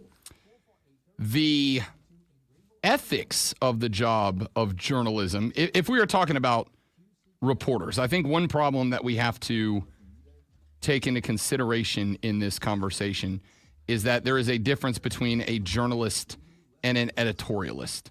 An editorialist job is not to give you correct information. An editorialist job is to have an opinion. And they are not obligated. You'd like to think that they are, and especially when they worked for a supposed to be respectful outfit, you'd like to think that they would base their opinion on correct information, but there are scores of editorialists who do not. A reporter is ethically obligated to give you correct information and allow you to form your own opinions based on it. Too many people in sports are editorialists, not enough people are reporters.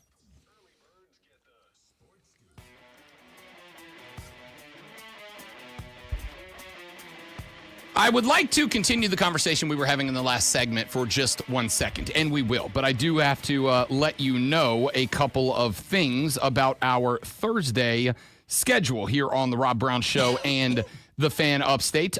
Starting this week, Rashad Beard, who has traditionally joined us Thursdays at 8:40, will be moving to Fridays at 8:40 from this point forward. Rashad has had a some sort of job switch. Now he has to be in the office on Thursday mornings.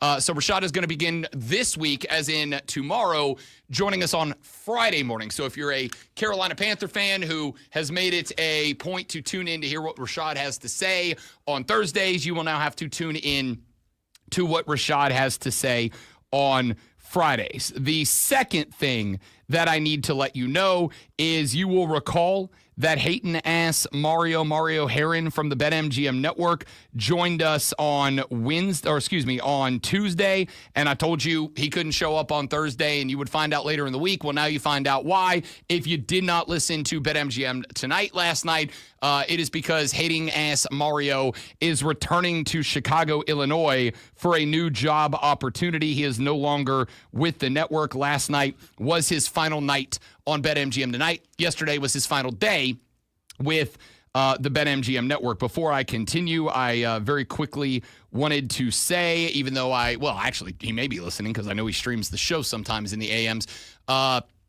Mario Herron has been a phenomenal kid. He's been a phenomenal partner. He's been a phenomenal co-host. He's been a phenomenal producer, and he's just a phenomenal dude. It has been more than a pleasure and a privilege to share the airwaves with Mario. He is going to be tremendously missed as both a coworker, a colleague, and a friend on the airwaves. I wish him nothing but the best. I know I have given Mario hell on his show, on our show, on this show over the years. But it was a very big brother, little brother kind of relationship. I love Mario dearly. He is one of my favorite people that I have ever had the privilege and the pleasure of working with. The kid attacked every day, every show, did it the right way, cared about the product that he was putting on the air, cared about the entertainment value, cared about the product. And I can tell you, as somebody who's been in this game for a very long time, that is far less common than I wish I could say that it is. So Tuesday was Mario's final appearance. We could not say it at the time because they could not say it on the network yet at the time, and that absolutely broke my heart because I wanted to give him a proper send-off here on the show, and we may invite him back once he gets back to Chicago and gets set up, but yesterday could not come on because he had to set up for the final show, and he is getting on a big old jet airliner today. Before I move on, I have to tell you this great one because I think I don't know if you'll find it funny or mean or maybe a little bit of both. Well, probably going to be mean, but go ahead. Oh, it was definitely mean, but it was also funny as hell. So yesterday, Cody Decker and I jumped on BetMGM Tonight to surprise Mario. Mario didn't know we were coming on. We were the first show that he was given a full-time production role on, was Bet for the Cycle way back in the day. We were the first full-time host that Mario, or first big show that Mario got an official chair on. And so the producers of the show last night called Deck and I, and they were like, yo, we want you guys to come on and have one more Roast O Mario segment before he leaves. And I was like, yeah, no, for sure, absolutely, let's do it. So I jumped on the video. I kept the camera off and the mic off to kind of surprise Mario when I got on the air. And so when I got on the air, Mario didn't know we were coming on the show. And Mario said to me, I'm going to keep it a buck, Rob. I half expected that you were going to show up in the studio today. And I said, oh, you think you're off the hook for the ass tattoo, don't you? You think you're off the hook for it. And then in just a moment of brilliance, I said, you'll notice, Mario, that down on the little bottom of the screen there, it says Rob Brown and Cody Decker joined the show. You'll notice it's only me. Would you do me a favor and would you look to that door right over there you're sitting next to? Because it's about to open. And two very special people, one an artist, is about to walk through. Mario sunk in his chair and his face went white because he thought that Deck and a tattoo artist were about to kick open the door and give him his butt tattoo on the... He wasn't, and he didn't, because Deck's in LA on vacation right now. I convinced Mario that we were about to WWE, by God, that's Cody Decker's music, him, to give him a tattoo on his butt on the last day of the show. And he believed it for just a second. This kid went ghost white and deathly silent on the radio, waiting for Deck and a tattoo artist to bust through the door. Ryan Horvat and I almost had to end the segment because we could not stop laughing. Oh, that's great. That is great. Yeah. It is mean. You're right. But it's radio. So, I mean, as far as that goes, that's funny. I had him convinced that Deck wasn't on. And the reason was Deck couldn't get his computer working, so he was just late and had to call in. But because Deck didn't come on and it said Rob Brown and Cody Decker joined the show, I convinced Mario Deck was about to kick open that door with the tattoo artist to get him. And he believed it. Oh, it was fantastic. It was a rib, man. All right. I would like to pick up on a conversation that we were having in the last segment. We were talking about the comments of Alex Caruso and Jalen Williams about the media. And Lonzo, I did not effectively, I'll take the blame, communicate my point correctly to him. I pointed out that in 2025, unfortunately, and this is true of just about everybody in the media world. And before I get to where I was going there, I do think it is very important to start the conversation by saying there is a difference between a journalist and an editorialist.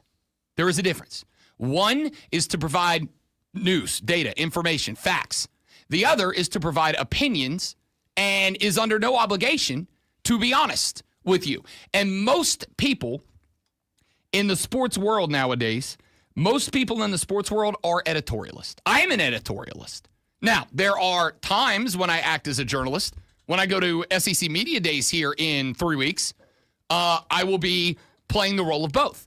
When I am at the press conferences and doing the interviews and all that, I will be serving in the role of journalist. My job in those few hours will be to hit you on social media or on the show the next day and say, Greg Sankey said that, and he gave this number. And then my job will be to go investigate that number to find out if that number is accurate, if the context that Greg Sankey gave us that number is accurate, what that means to the SEC. Then I will switch to the role of editorialist and say, my opinion on this is that blank, XYZ, whatever. When we talk about guys like Coward, Stephen A. Smith, whatever, those are editorialists. They are under no ethical obligation to give you correct data or information. They are under no ethical obligation to tell you the truth. They are under no ethical obligation to give you an opinion based on fact. Hell, they're under no ethical obligation to watch games. They could just make it all up. They could just play solitaire. They could sit in a chair at the NBA Finals and play solitaire. I don't know what Looney Tune clown would do that. Sounds made up. Yeah. That sounds like fake news to me. But they are under no obligation to tell you the truth. They are just under an obligation to give you an opinion, and it is up to you to decide, am I entertained by this, and do I take this opinion seriously? That is it. So, the problem is that for these major corporations, news outlets, and I'm talking about them for news, I'm talking about them from your local TV station all the way on up to the big MSM, mainstream media.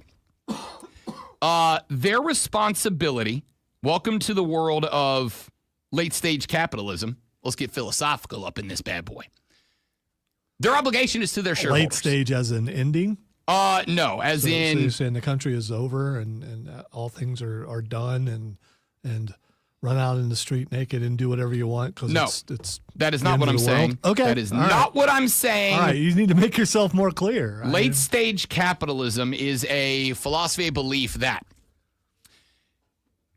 the system is designed to make money, and we have entered the stage where making money is more important than anything. It is more important than truth. It is more important than justice. It is more important than anything else. At the end of the day, in late stage capitalism, making money means more than anything. It makes money. It means more than the health and well-being and safety of people. It means more than making sure everybody has an opportunity to succeed. All that matters. The number one priority is money making.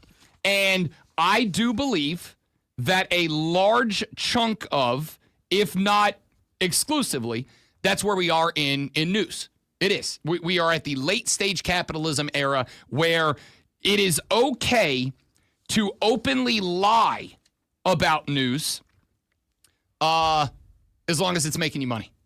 And the reason it makes money is because, as I said in the last segment, people would rather have their beliefs confirmed by incorrect information than have their beliefs challenged and perhaps proven wrong by correct information. That's just what we do as people.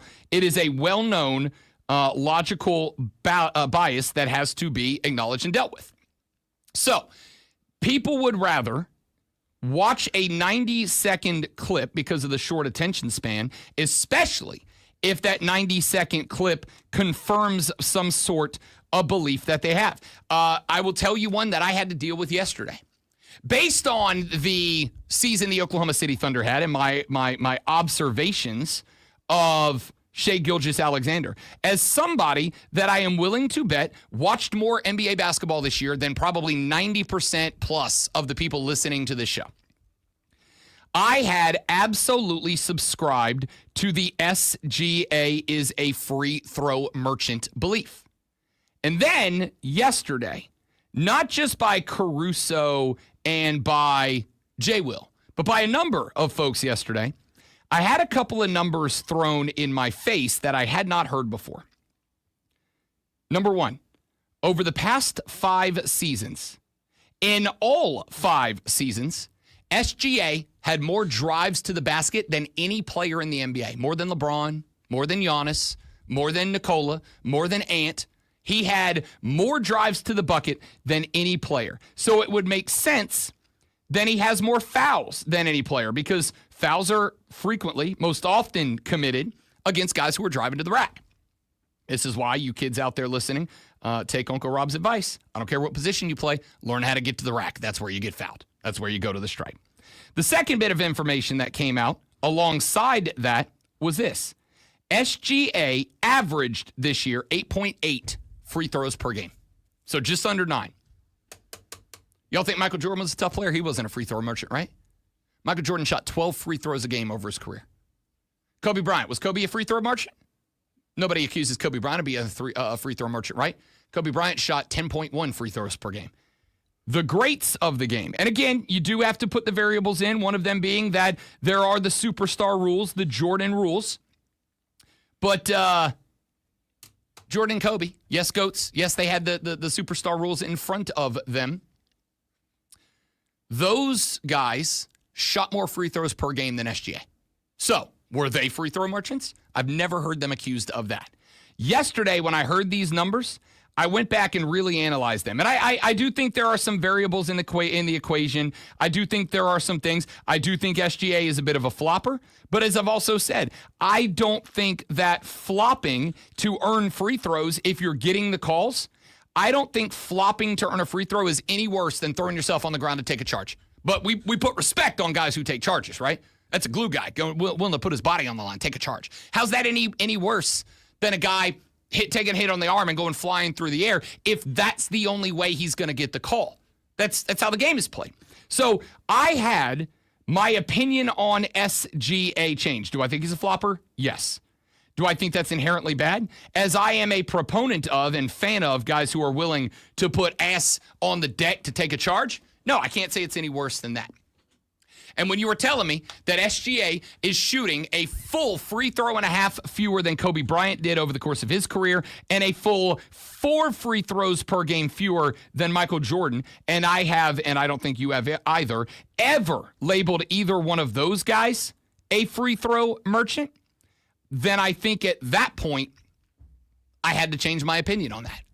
And it happened after the season. I wish it didn't. I wish this would have happened before the NBA Finals. Happened after. I have a new appreciation for SGA because of that. The point here is that even I, somebody who prides himself on go dig it up yourself, go find the numbers, go find the information, go find the data, I do not believe it is correct to believe anything that you yourself have not proven and verified.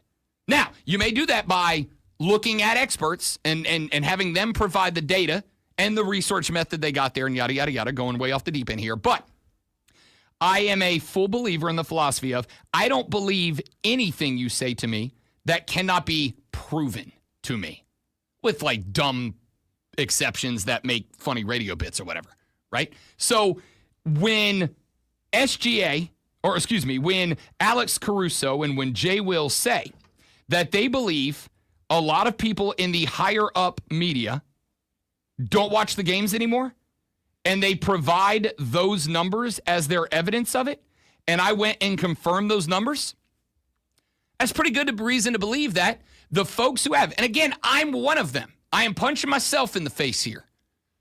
The people who have run with certain narratives are frequently falling into a trap of someone else said this, that person is in a role of a position of authority, a position of accomplishment, whatever. So therefore, I trust what they have to say.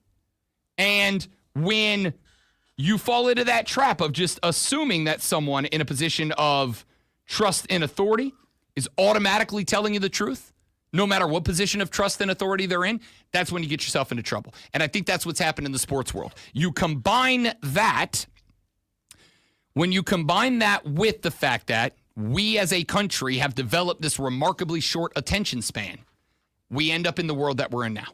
Because, you know, Caruso said there, I miss the days of ESPN where you get on and there was a minute and a half, 2 minutes, full game highlights of every game. And they would tell you, coming up next to this game, then that game, and then at the end of the hour, top 10, and then we reset it and talk about every game. And now it's what? Now what you pop on, they show you one SGA highlight. You get 2 minutes of the anchors going, oh, that guy's a free throw merchant, or, oh, this guy's the GOAT.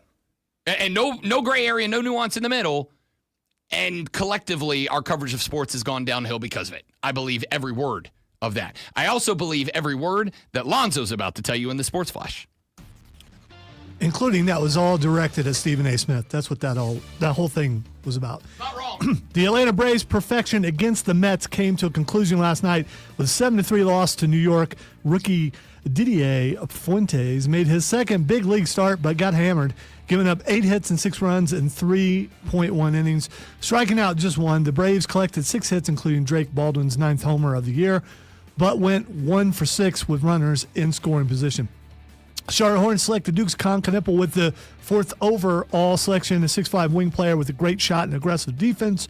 Charlotte also traded center Mark Williams to Phoenix in return for the number 29 pick and first rounder in 2029, as well as center Vasily Micic. The Hornets drafted UConn's Liam McNeely with the pick. South Carolina's Colin Murray Boyles is heading to Canada, selected 9th overall by the Toronto Raptors. Didn't appear to be happy about it.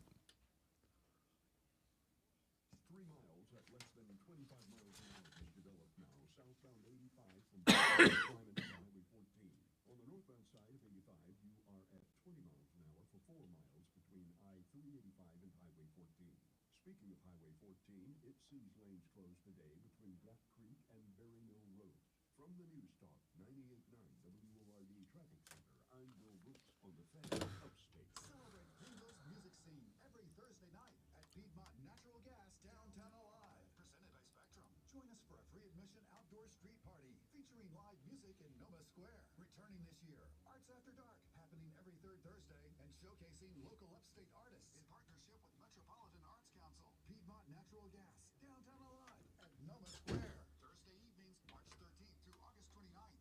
Visit GreenvilleEvents.com for more info. That's GreenvilleEvents.com.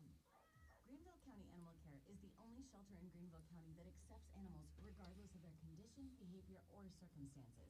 Help us help them so we can continue giving our community's homeless animals the quality care they need. GreenvillePets.org.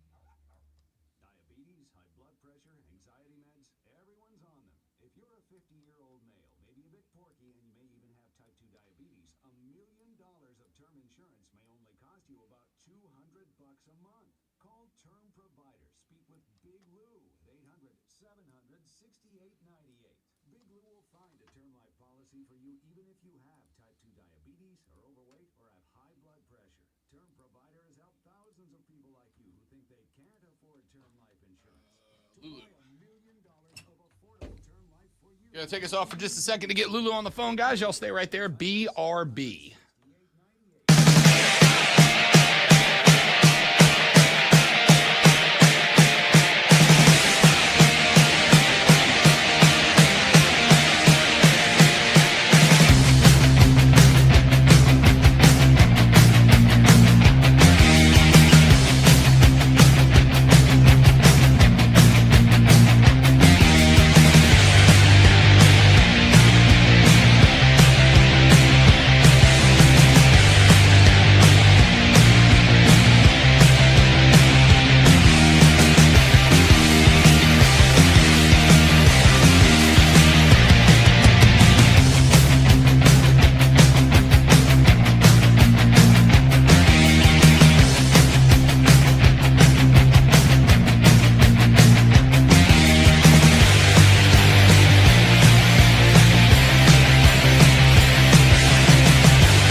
Long neck, No! cold beer, Stop. never broke my heart. Stop.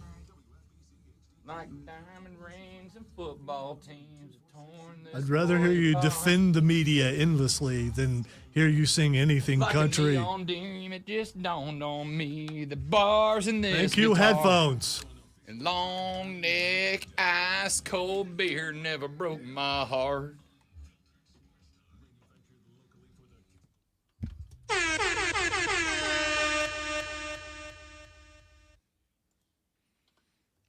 Can you dig it? I can indeed dig it. Welcome back, people. The Rob Brown Show is on your radio. It is the Fan Upstate. Rob Brown, the great one, Lonzo, and now joining us on the phones as she does every Thursday at 8 a.m. Although we do have a well-earned vacation coming up for our next guest. She covers the South Carolina Gamecock Athletic Department for the Greenville News. The lovely Lulu Kesson joining us here on the show. And Lulu, before we get into it, I do have to tell you, in a way that's going to sound weird, and I don't intend it to. I put up an Instagram story the other day about Brad Marchand and how I'm really mad that I like Brad now because since he got down to Florida, he's just been a dude, and it's been fun to watch.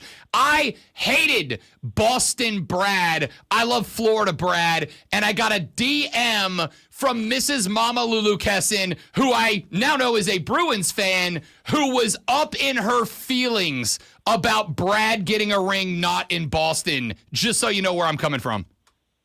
Oh, my goodness. I had no idea. Wait, that's so funny. Yeah, she is way more of a Bruins fan than I am. I credit her for that. She grew up sort of in a hockey family. Wait, that's so funny. Yeah, a lot of my friends, a lot of people here aren't over the Brad trade. I don't know if it's just because it happened when I was in the height of basketball season and the height of work, but like I definitely got over it a lot quicker than the average Boston fan. She responded to my Instagram story, and basically was like, I am still livid over this. Not only did he leave us, but he leaves us and immediately gets a ring. I'm relatively sure that if Mama Kessin had the ability to kick down the doors to the Bruins HQ, that team's winning like 10 straight rings if she takes over. She was heated. It was fantastic. Yeah, wait, that's hilarious. I love her passion. It's the best. Lulu Kessin from the Greenville News joining us here on the Rob Brown Show and the Fan Upstate. Like, ordinarily, my job is to jump right into the Gamecock stuff, but how could I not lead off with that? All right, Lulu Kessin, let's get into some stuff. And I want to ask you a couple of Gamecock adjacent stories. I will start with what happened last night in the WNBA. How about Asia Wilson, the fastest player in WNBA history to get to 5,000 points? She does it faster than Breanna Stewart. She does it faster than Diana Taurasi. And if she's got the longevity in her, it also sets her up to potentially, and I think almost destiny, it feels like at this point, if everything works out right, become the all-time WNBA leading scorer. Talk to me a little bit about what that young lady has accomplished in the dub. Talk to me a little bit about how you think maybe Dawn Staley and her time at South Carolina prepared her to become one of the GOAT candidates in the W. Yeah, and the most impressive thing to me is the timing of when she did it, only because she was just injured. She was, in concussion protocol. Like, she individually is still putting up numbers this year, but the Aces are really struggling. So it sort of felt like, from a team perspective, that last night could potentially be a look in the future and almost like a step in the right direction for the Aces, because last year it genuinely felt like every other game Asia was breaking a record. And I'm saying that like as obviously as a compliment, not as like another one. And the Aces sort of led, she led the Aces, and they really kind of like built off that energy. And so I'm hoping for their sake that moving forward, having this individual accomplishment be so huge kind of in this middle season rough patch timing wise, like they can build off of that. To answer your question, I think that Dawn will always recognize that Asia came to South Carolina with talent, but I think Asia will also always credit Dawn for taking that talent and getting her pro ready. It's so hard to be good as a WNBA rookie, and not a lot of people are. And Asia was able to be so dominant from year one, and that's all South Carolina and Staley's preparation. And I think that awards like this aren't possible if you don't start your career in, a productive fashion. And it's impressive to see that in a year where Dawn has 11 players currently playing in the WNBA, which is still only third because Notre Dame has 12 and UConn has, I believe, 14 or 16, one of the two. But regardless, it's what Dawn specifically took the time to do. So much of her coaching career has been in the WNBA because she coached at Temple while playing. And so she's just wanted from day one coming to South Carolina to get people pro ready. And Asia was sort of that shining star from the jump that wanted to really be polished by the time she got into the league.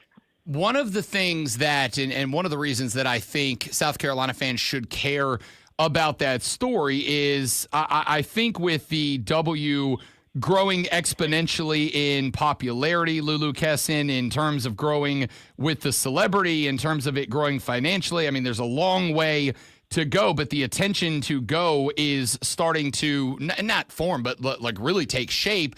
If she is capable, Dawn Staley, of continuing to send Aaliyah Bostons and to send Asia Wilson, and if Chloe Kitts ends up there and she's able to translate, if Camila Cardoso, who is headed down to Brazil to play for the Brazilian national team in a FIBA tournament, if she's able to keep the momentum going, if you keep cranking out WNBA players at a higher rate than a UConn, at a higher rate than some of these other great women's team, Tennessee, over the years, that becomes a major recruiting piece, because players who believe going into college that I've got WNBA talent in me, she is now showing I'll unlock it. You just got to come here and play. That's a fantastic opportunity for a recruiting tool for Dawn Staley as well.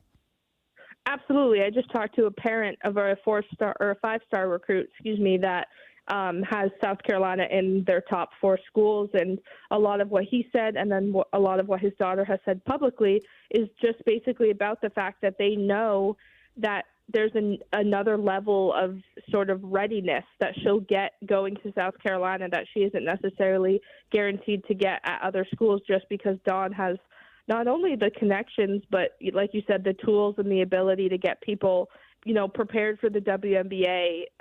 And it's a really attractive kind of quality to possess, even for someone who's maybe on the fence about it. And then obviously definitely for somebody who wants to go into college, and immediately make an impact in the WNBA. All right, let's talk about the other side. The NBA draft last night. Colin Murray-Boyles selected number 9, headed up to Canada to go play for the Raptors. There's 2 aspects of that I want to talk about. One of them was the reaction Colin Murray-Boyles had. A lot of people thought that he very clearly muttered the F word under his breath, kind of looked like he was staring down at the floor. A lot of people were saying, he really didn't want to go to Toronto, but you had a quote up on your Twitter last night that he said he felt the exact opposite. What did you think about the draft last night for him? I believe he is the first men's Gamecock player selected in the lottery, going to Toronto, and the fact that, speak of the devil, Chloe Kitts was up there supporting him on NBA draft night, which I thought was kind of dope. Yeah, I would say this even if this wasn't a player that, I know is a great person, and that I know, I personally say the F word quite literally for every occasion. And I very much saw that right away and took it as a, I'm in disbelief, that's crazy type of curse. Obviously, it's one of those moments where you're not really prepared for a camera to be in your face, it following you from after you hear, a big moment. Yeah, it's, a classic rookie mistake in that regard. But I very much believe him when he was it was not me mad. I was going to Toronto. I do know he had said he worked out with Toronto before. I think if anything, it was pure shock and emotion. And he said it delayed too. I think a lot of people really took and run with it. And in some ways I understand it's Twitter. It's almost unavoidable to have people think logically about something. But at the same time, he cleared the air, I think, in the press conference. But he's the second highest, draft pick ever in South Carolina history because of a 1972 number 8 overall pick, Tom Riker. But to look at what South Carolina's men's program has and hasn't done in the last even 5 years, it's incredibly impressive that Colin came in and was able to make such an impact in 2 years. And I think that he does have a really great future ahead of him. I know that there's some shooting concerns about maybe his range and things like that, but every scout that wrote about him just would not stop talking about his defensive abilities. And, that's something to really kind of give a lot of credit, individual credit, but also program credit to. And I'm curious to sort of see what, life in Toronto is like for him. Obviously, Chloe was there, and I'm sure there's a distance factor involved in a lot of it too now. But at the same time, hey, Toronto has a WNBA team in the 2026 draft. So some GMs might see a really great opportunity to reconnect some lovebirds with a draft pick. Love that. Love that. Lulu Keston from the Greenville News joining us here on the Rob Brown Show and the Fan Upstate.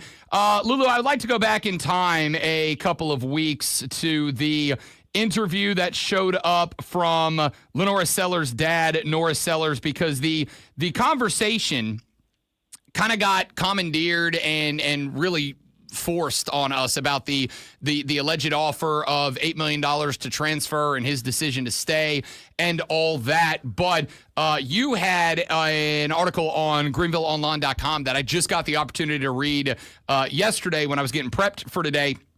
And it is full of compliments and takes about Lenora Sellers from people that are big in his life. Spencer Rattler, now a New Orleans Saint. Shane Bieber, the head coach. Dow Loggins, his OC, et cetera, et cetera.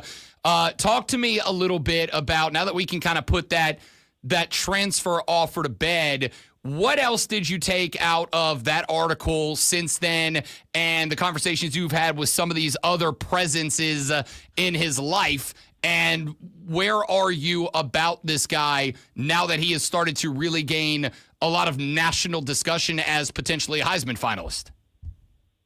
I think that last year it was constantly hearing like, oh, nothing really phases Lenoris. He's just going to stay calm, cool, collected, like, no moments too big, no moments too small. And Lenoris kind of said, I have to be, can't get too high, can't get too low, can't really put a lot of emotions in it. And at first I was sort of like, okay, like how is that actually going to translate? Because in some ways a quarterback needs the ability to be the voice that's sort of hyping everyone up in a big moment. Sometimes it's okay that they don't say anything in a bad moment, but I was sort of like, how much is this going to stick as his role grows? And it's incredibly impressive that he's sort of managed from, my perspective and what I've been told and what I talk to people about, that he's able to kind of step into the spotlight now, but has a really good idea of what to get emotional about. And that isn't, being talked about for a Heisman. That isn't being talked about as a draft pick. That is, we have a really great team. We have a really great group of young receivers. We have a really great offense. How can I ensure that as a leader, as QB1, I am instilling my confidence vocally in them, so they feel as though that they have not just my best physical effort, but my best mental effort. And I think that talking to Shane recently, kind of being like, well, like, has he, is he still quiet? And he's like, yes and no. Like, I've seen him get on receivers at practice in ways that he wouldn't last year. And so I think that there's been a lot of kind of talk about Lenoris in the sense of, oh, he, other offers, things like that. Oh, he's decided to stay. But to me, I'm not surprised, only because he's shown a really good ability to kind of pick out the best information. And that's not something every college kid can do in a lot of different even life situations. And I think that him choosing to stay was just another example of him really contextualizing a lot of things in his life and recognizing what's actually going to be productive, what's just outside noise. And I think he understands how his actions affect other people, which is just another thing that's sort of rare to see at his age. I mean, he's, I think, barely 20, maybe just turned 20, I think 2 days ago. So I loved writing that article really early on, because I think that although it was hard to see maybe some of the pockets of the football stuff, that they were talking about, a lot of the mental components were there from day one, I felt like. Do you think that, Lulu Kesson, Lenoris Sellers is prepared? I mean, I know he had the game against Clemson last year, and what he did in the fourth quarter of that game down the stretch to get Carolina where they needed to be to get the dub, that was a big-time pressure moment from a kid who really kind of got thrown into the cooker in that spot.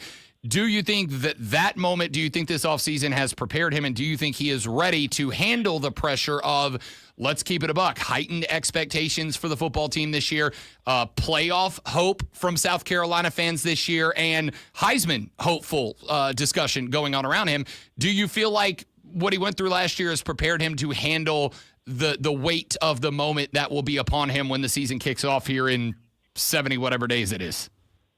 I do. I honestly do. And I'm not trying to point fingers or take pressure off Lenoris, but I think I'm more nervous about his the new sort of connection with his new OC more than anything. I think that obviously with Dowell leaving, and I know that Mike was a part of the program last year, but I'm a little bit like, ooh, that's something that I'm going to have to see a lot of football to trust, just because of the way that kind of the Citrus Bowl played out. But I do think that Lenoris has the ability to, I'm going to stick to my word. I do think that he can, and that he will handle the expectations of this season. And there are a lot of them, and there are a lot of team-related and individual, but I do think he can. Fair enough.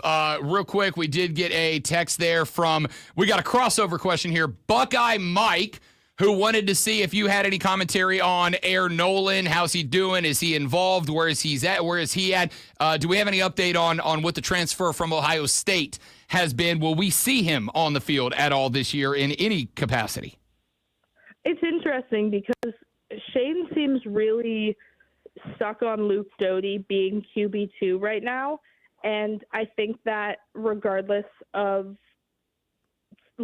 it's weird. Like, I understand why Luke Doty would, and he's obviously incredibly experienced, but I don't think that we're necessarily going to see a ton of Aaron Noland, and I think that might be to his benefit, only because coming into this program and obviously being on the younger side, you sort of need that extra time, and I think that he's a player based on the spring game that I don't want to be like he could use the time, but I think that it will be to his benefit not having the pressure of being Lenoris's backup from the moment that he gets into this program. Lulu Kesson covers the South Carolina Gamecock Athletic Department for the Greenville News, kind enough to join us on Thursdays at 8 a.m.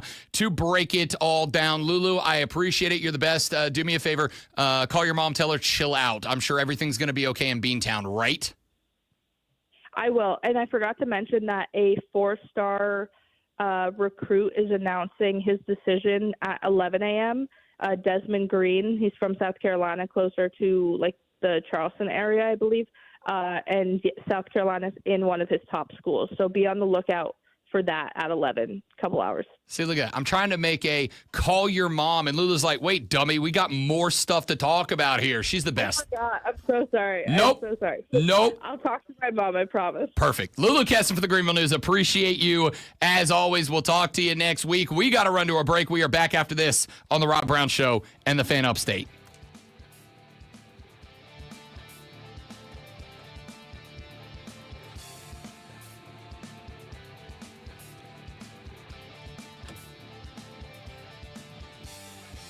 Oh, man.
Wesley Financial Group is not a law firm. Chuck McDowell here again. Over the years, I've seen way too many timeshare exit companies pop up, take folks' money, and disappear. I just saw an ad from an exit company started by a couple of bozos that used to work for me. My advice, don't hire bozos out there. Want out of your timeshare? I'll send you our free timeshare exit info kit explaining your options for cancellation. Call Wesley for your free kit. 800-761-0000. 800-761-0000. Paid for by Wesley Financial Group. Injured? Just call Doin Law Firm. 864-888-8888. Hey, Sean Hannity here to tell you about American-made windows of the Upstate. Now, they're a locally owned company. I let Don and Pam show you how to save money on one of the best investments you'll ever make for your home. High utility bills, rotting window sills, moisture between panes, rooms that are too hot or too cold to even sit in. That's all signs that you need new windows, so make sure to get yours from American-made windows of the Upstate. You can find them online at AmericanMadeWindowsUpstate.com. That's AmericanMadeWindowsUpstate.com. The best windows are American-made. You're into your DSP. It's good season. Where do you build a campaign? How do you report? Targeting's vague, CTV's tacked on and overpriced. Then you find Viant. Setup? Just a chat prompt. AI does the rest. Targeting? People-based and precise across premium publishers. Measurement? Transparent. Outcome-driven. And CTV? We've led since streaming meant something. Viant is the DSP that actually gets advertising. Still trading on a desk? Visit Viant.ai to unlock real results today. Another checkup? Why are so many people getting puppies? Seeing something on Twitter that I think's pretty interesting. Well, a couple things, but the last one for sure. She needs to find extra vet techs to get those pups some extra love. I saw the Tyrese thing. That's awesome. Indeed you do. When you sponsor a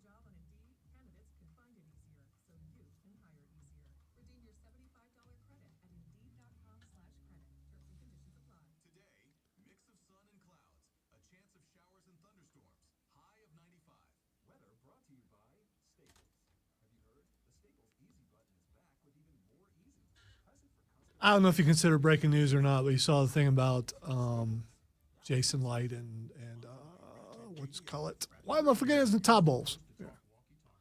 I'm looking at them. They both have got contract extensions.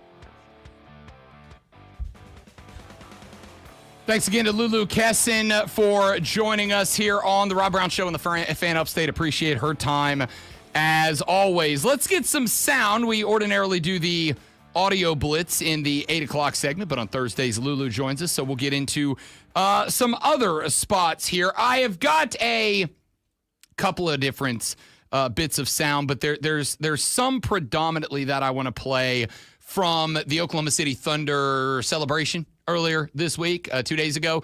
The OKC Thunder held their championship parade. It was interesting because it being Oklahoma City, not an enormous major metropolitan market, and it being in the middle of the day on a work day, which I didn't really understand that decision at all. It was not super well attended. And the big problem that I had with it was the way that people were talking about it. They're like, oh, is this it? Is this all you could? And it's like, guys, it's at noon on a Tuesday. Like, what do you expect? That's kind of what happens when you put events at noon on a Tuesday. The issue I had with it. Well, but, other places like Philadelphia or Kansas City, they let kids out of school or whatever, depending on what sport it is. And so I don't know. Yeah, but those are also cities with 4 to 5 times the You're population. saying it's on of a Tuesday, but it's also summer. So again, don't disagree. But just because you got kids that are out of school don't mean you ain't got to go to work.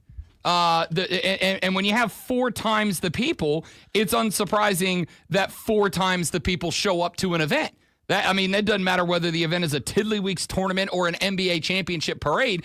If your population is 2.5 million versus a city whose population is like 750,000, like my point here is don't bag on OKC because their parade didn't look like the same parade that the Panthers threw in Miami, right? Like, of course, it's going to be a little bit different. But there are some funny spots out of it that I genuinely enjoyed. I would like to start with my guy, Jalen Williams, who is like, dude, he's entertaining. All right. Young cat, just freshly in the league, just turned 21 years of age, which meant that J-Dub, his first beer, according to J-Dub, but as somebody who recalls very vividly his first beer, the face that J-Dub made when he tried his first beer the night of the NBA championship was definitely the old bitter beer face, this is my first taste of a brewski face. He was on a podcast the next day talking about that celly. Yesterday was my first time drinking ever. Like, I never had a drink up until that point. So I drank a little bit. I had a couple shots, champagne, I had beer. It was all disgusting. I'm going to stick to Shirley Temples. Now, Rob Brown's a fan of Shirley Temples. I'm not mad about that. Rob Brown's also a fan of maybe a little vodka in a Shirley Temple. Yeah, dress it up a little bit. I get it. But that kind of defeats the purpose, doesn't it? No, because it still tastes like a Shirley Temple. I thought a Shirley Temple was supposed to be a non-alcoholic drink. No, a Shirley Temple is just a drink that is traditionally made non-alcoholic, but any beverage you can add alcohol to and still have the taste of the OG beverage, but have yourself a nice little cocktail. Turning how the sentence is said doesn't make it different. It's the alternative to drinking usually. No, so you defile it by putting something right. in The it. claim there is you defeat the purpose of the drink by doing what you did. The purpose of that drink or any drink is to enjoy the drink. That's the purpose of a drink. Anything you drink is to either get nourishment or enjoy it. That's it. I enjoy the Shirley Temple or still. so you don't die because, water's essential. That's what I just said. Get nourishment or enjoy the drink. But blah, blah, blah, blah, blah. I want to play you some audio from literally the next day. Literally at the conclusion of the OKC parade. They were parading through the streets of Oklahoma City down to the arena where they were holding their in-arena celebration. Here's some audio that was picked up as J-Dub was leaving the bus and heading into the arena. Before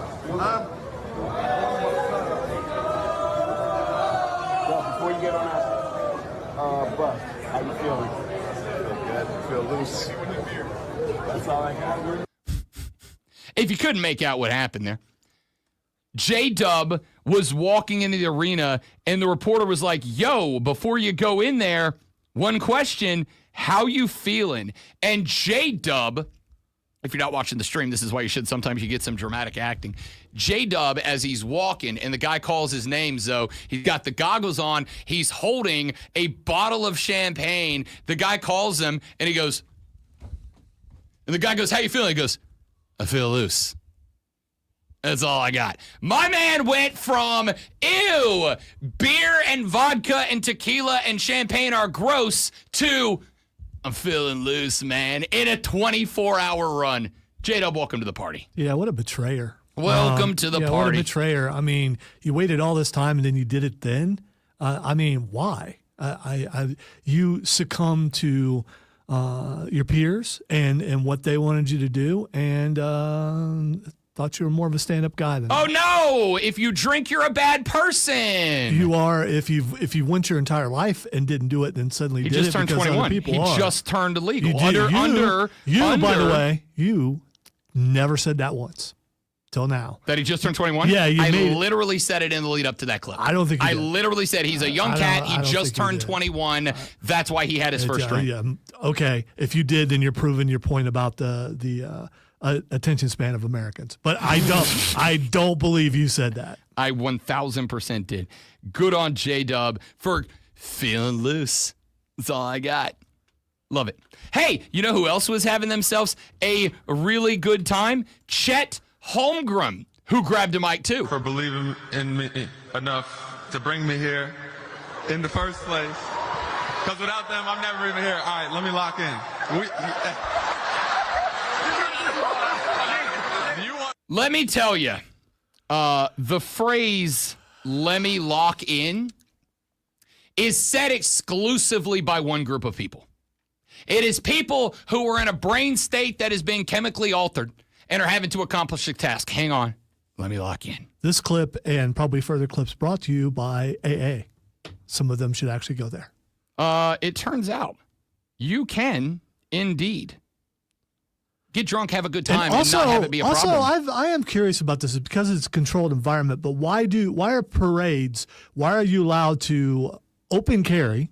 Why are you allowed to be drunken and disorderly and not be arrested? By the way, this is a legitimate question. Why? I'd never really thought about this before, but all these things that these athletes are getting away with, if the average person like Rob Brown's out there doing it, he going to jail.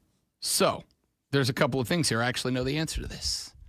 Number one, when you get a parade permit, special exemptions come with that permit. You can get a special exemption that allows people involved in the parade, or for more people at the parade, to allow to drink. I can give you the example. I can't roll around downtown Greenville with a brewski, but when they do Friday nights or Downtown Alive, I can do that because they have an exemption for that. So with these parades, they give an exemption where you're allowed to have some boozy pops outside. Only within a certain area, right? So if you go outside of that area. Yes. Okay. Yes. Right. So it would be in this case like part of the parade route. And I don't know, like in New Orleans, you are absolutely allowed to be like, there's no anti-booze carrying law in New Orleans. You can just walk around with a drink. There's no open carry law. Correct. You can just take a drink. In fact, in New Orleans, bars are famous. I know that sounds like I'm talking about guns, but I'm talking about alcohol. In New Orleans, you can very famously, whenever you leave a bar, get what is called a go cup. Open container. That's what I meant. They will make you a drink in a plastic cup to leave the bar with, to just go wherever you're going after that. So that being said, that is that.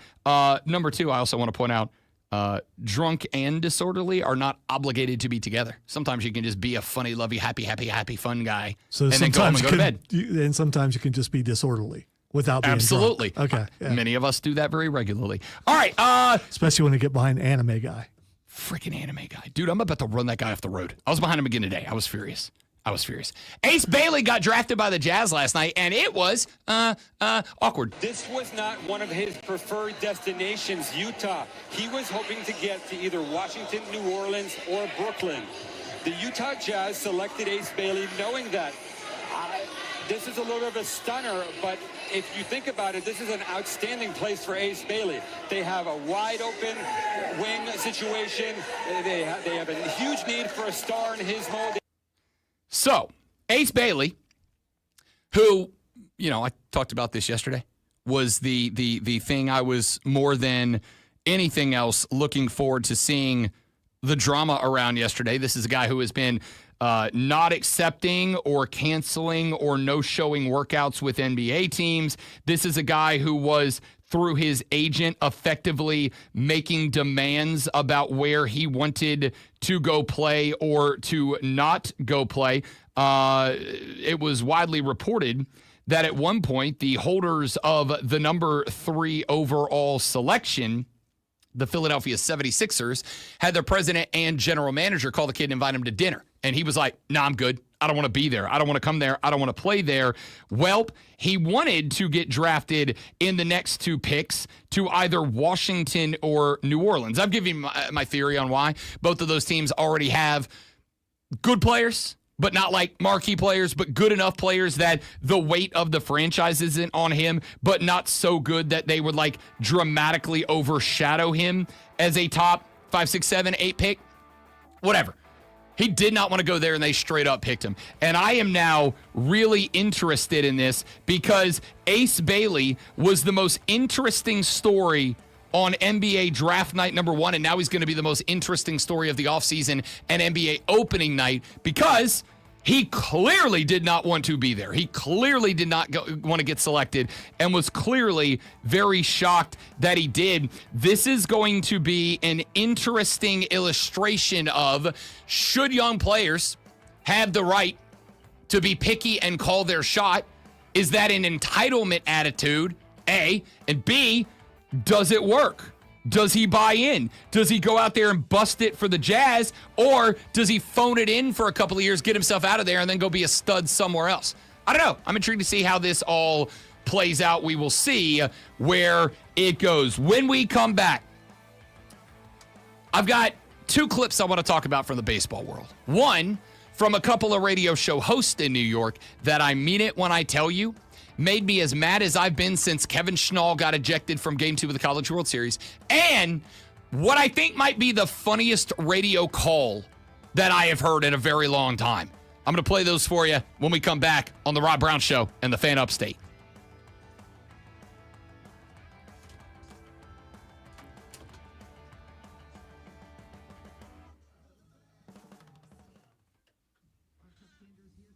Oh, man. Oh, man. Oh, man. That 3-hour nap on Monday has destroyed my sleep schedule this week. Destroyed it. Yeah, same here. I tried to get back on track yesterday by not taking a nap. Yep. That didn't work. Nope. I yesterday went home with every intention of not taking a nap. And then I ended up working on the couch because I knew if I went in the office, I was going to end up getting sleepy tired. So I'm like, let me sit on the couch. I'm going to turn some music on the TV, whatever. So I'm doing the work, and the new dog jumped up at one point, and she wanted to play, and I played with her for a minute. And then she laid down on the couch next to me, and so I kept going back to work. And then she kept nudging closer, and she eventually put her head across my lap. And I'm like, oh, well, now I have to stop everything and pet the dog. So I stopped and started petting the dog. And then I let the head kind of like slip back. I'm like, oh, if I stay sitting up, I won't fall asleep. No, I fell asleep. And I stayed asleep, sitting up on the couch with the dog's head on my lap for the best I could figure was about 2.5 hours. Which means I went to bed at like 1 So o'clock. you said she's a big dog. It's the equivalent of a blanket, right? Oh, yeah, she was warm. It felt very nice. It was warm.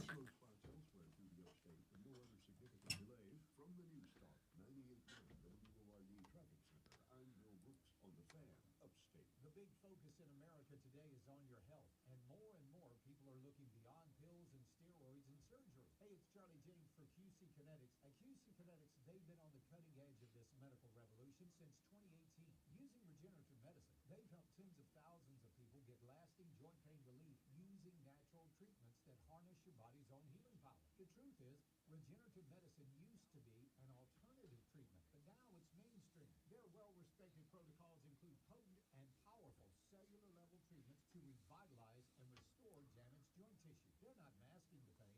They're going after the very source of it.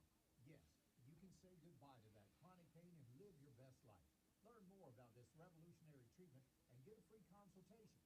Call QC Kinetics now at 864-448-3772. That's 864-448-3772 in Greenville and in Nashville. 864-448-3772, QC Kinetics. Hey, I'm Tara Servatius, host of the Battleground America podcast. It's the closest you can come to taking the red pill and exiting the matrix. There's a whole world out here, and it's real. Join us. Find the Battleground America podcast wherever you get your podcast.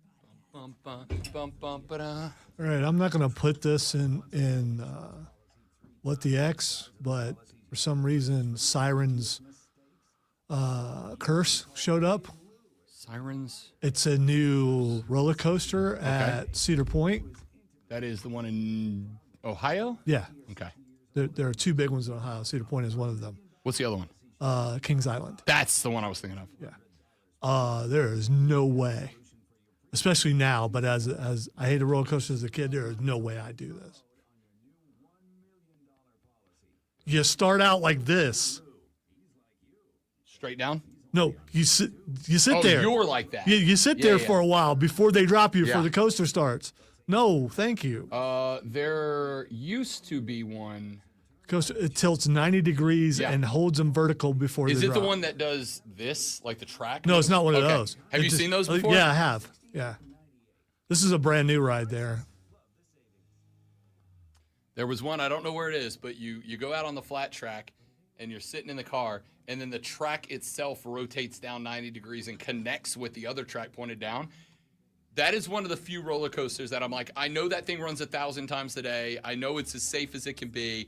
That is even one where I'm like, I love a roller coaster. That might be too much for me. That might be too much for me. Yeah. Because all it takes is one loose bolt for that track not to connect, and you're getting dropped straight the bleep down. Well, with the vertigo now, I would probably never ride another roller coaster. I can't do them like I used to because of that. Courtney and I went to Dollywood a few years ago, and I did like 3, and I was having time of my life, and then on the 4th one, the vertigo, and I was nauseous. And I'd never been there before. The Atlanta Braves are now 5-1 against the New York Metropolitans, their National League East rivals. The New York Mets are, until last night when they finally got one over on the Braves, they win 7-3. Rookie Didier Fuentes, who got the call up about a week ago, had his second start, his first start, looked like maybe the Braves had done it again and found a rookie hurler who was going to change everything for them. Last night, he looked like a guy who got called up too early. 3.1 innings, 8 hits, 6 runs allowed. It was no bueno for Didier Fuentes. However, I want to take you back to yesterday. And had I found these clips yesterday, I would have played them yesterday. On yesterday's show, we were talking about the 5th consecutive win over the New York Mets. We were talking about the fact that, and again, I'm not down today because my take yesterday was win one of the last 2 against the Mets. You're going to drop one. It's going to be difficult to go 8-0 to start the season against this Mets team. It's a good Mets team. But I said, if you take one of the last 2 and you win this series, and then if you either win every season or every series for the remainder of the year, which you have 5 remaining, if you win every series for the rest of the season, all of them 3-game series, the Phillies, the Angels, the Orioles, the A's, and the who's the last one? Cardinals. 5 series left. If you win every series, or if you lose a series, sweep one of the other 3-game series, the Braves will be at 500 or a game over, and I'll be willing to reevaluate. If this team's within a game of the 500 mark, I'll reevaluate my stance on Atlanta, and I will enter the second half of the baseball season with a little hope and a little optimism. So I'm not worried about the loss yesterday. In fact, I don't even want to talk about the Braves in this segment that I opened up talking about the Braves. I want to talk about the Mets for a second. And I want to talk about two clips from New York sports radio that made it onto my radar yesterday. The first clip I want to talk about is a clip that I am kind of taking pretty seriously. It is a pair of sports talk radio hosts on ESPN Radio in New York City. It is the DiPietro and Rothenberg show. The show is hosted by former New York Islander Rick DiPietro and New York radio veteran Dave Rothenberg. They are the morning show on ESPN Radio. Now, the take makes a little more sense when you recognize that Rick DiPietro, who is going to be the guy that I have an issue with in this clip, is a former hockey dude. Now, you all know how I feel about former athletes making their way into radio. There are some of them that are very good, and there are some of them that I don't think are very good, and I think are taking jobs in an industry that I don't appreciate it. But hey, I'm just selfish and ego-driven. What do you want? They were talking about the fact that the New York Metropolitans yesterday were 0-5 against the Atlanta Braves with 2 left to play. They were pretty upset. And former New York Islander Rick DiPietro had a take. This is our arch nemesis. We can't win there. Now, I mean, we've been unbelievable at home. Now we can't beat them here. We can't beat them. We've been great. You're 0-5 against them in the last week. Do I like seeing it? No, I don't like seeing it. So guess what? I'm going to throw one at him. Well, there's actually, I don't know if you recall this the other night. So after he hit the home run later in the game, I think 8th inning, he came up to the plate and took one high and tight. Yep. And the crowd gave applause. Oh, of course they did. They were like, yeah, they're sick of it too. I'm saying, like, if you hit him in the ribs, you know what? Yeah, what? Spice it up a little bit. Yeah. Maybe get you. Maybe, but that's the thing though. Like this maybe team, you feed off that a little bit. But I'm not going to go through the rest of the clip because that was the point there. Effectively, they were talking about Ronald Acuna Jr., who hit another home run in the 5th consecutive win of the Atlanta Braves over the New York Metropolitans. And the response from Rick and Rothenberg there, from DiPietro and Rothenberg, the response was, the next time he comes up, you're 0-5, you can't beat these guys, you can't beat them at their house, you can't beat them in our own house. This guy, Ronnie Acuna Jr., is out here slinging the wood and going big dong and making it look bad. The next time he comes to the plate, his thought was, beam him in the ribs. Now, that's a hockey mentality. And in hockey, I get it. I would never come into the hockey sphere and say, hey, man, don't get physical outside of the game, because let's be real, the culture of that game is physicality. But this belief from a major network radio show host on in a drive time spot in New York City, advocating that because the baseball team is playing poorly and because the baseball team is getting it handed to them by a mediocre Atlanta team, the best course of action is to put 100 miles an hour of baseball into the ribs of their best player. Is it me, or is that just gross and garbage? I'm wondering if this is commonplace. I mean, do a lot of other baseball fans, are they good with that? As somebody I think that qualifies as a relatively common baseball talking place occupant, there is a very large, not massive and certainly not majority, but there is a large group of baseball fans who would agree with the guy. And my response would be, no, it's still bad. It's still bad. To genuinely risk a guy's season and potentially career because he took you yard By again. the way, and people don't talk about it enough, or life, because that's a projectile coming at 100 miles an hour. If you're hit in the wrong spot, could end you.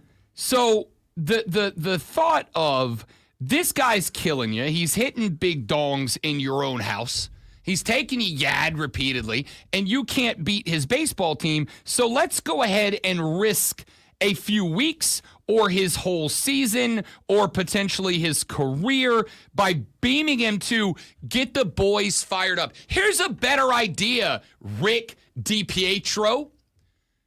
Why don't you just have not an ass clubhouse?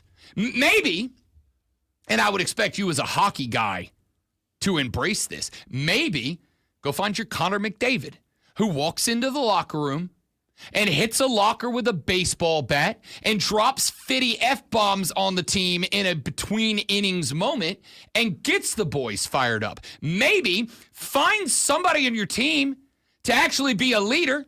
Maybe find somebody on your team to take over, to be vocal, to be out loud, and to fire the boys up instead of wanting to... Now, in hockey, I get it. Y'all got your own thing going over there, and I would never step in and say, oh, that's not okay. That's hockey, different breed of cat. In baseball, no. This ain't hockey, In man. TV and movies and everywhere else, this is how New Yorkers are depicted. So why is this unusual? Because I've defended New Yorkers before for being gruff and short and rude. And I've told you why it happens. When the wife and I went up to New York last year, I, for a very brief moment of time, morphed into a New Yorker, and that was the moment that I understood. In fact, no, it was a couple of years ago. Wow, not a stretch for you.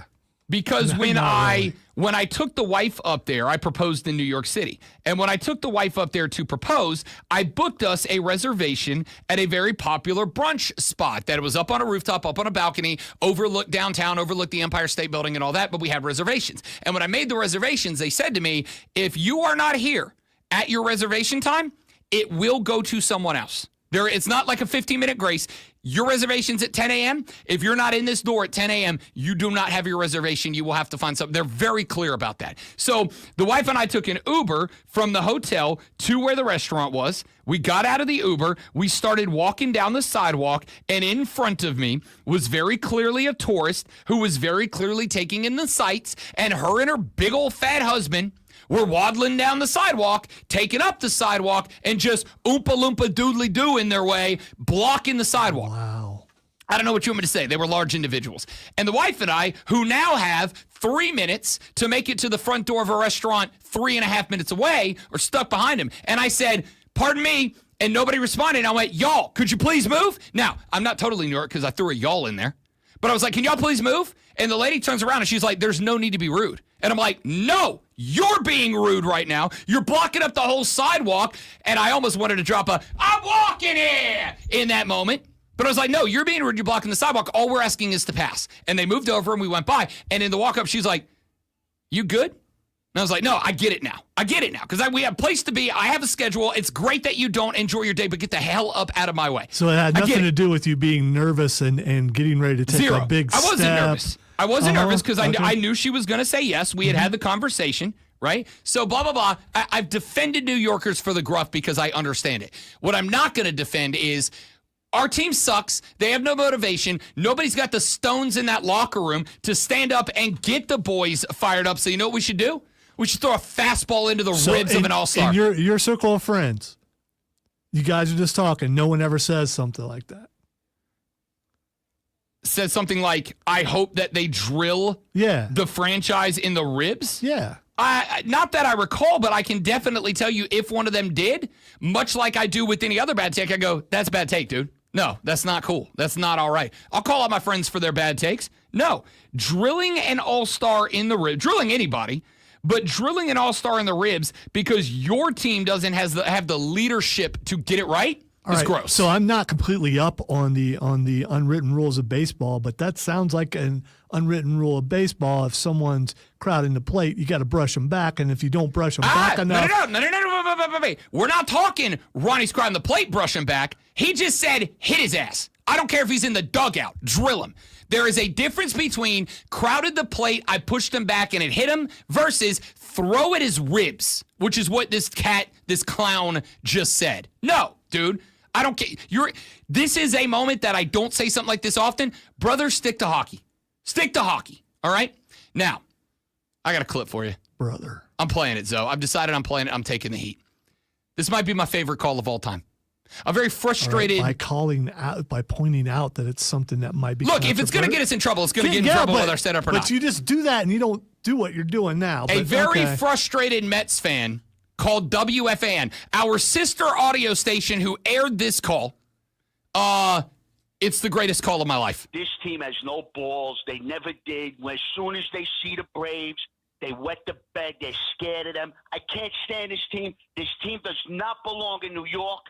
These guys do not belong in New York. I understand they're hurting, their injuries, their pitching staff. But you know what? Then you got to bang it out. You got to hit. You got to hit. You had opportunities for the last couple of nights, not to mention the first game in Atlanta that you gave it away. All right? So I don't want to hear about the pitching staff, the pitching staff. How about these hitters? How about Lindor again? He started off great. Yeah. Where's Big Pete? Where's Big Pete? Where's Soto? Okay? I want to see these guys. I can't stand this team. They got no balls. Okay? I want teams with balls. I want guys with balls. They see the Braves and they run away. Big Lou. I love this. Here's the best part about this clip. We now know that Tony Soprano didn't die at the end of the TV show, all right? He moved to New York. He went into witness protection. Now he's a Mets fan. This team's got no balls.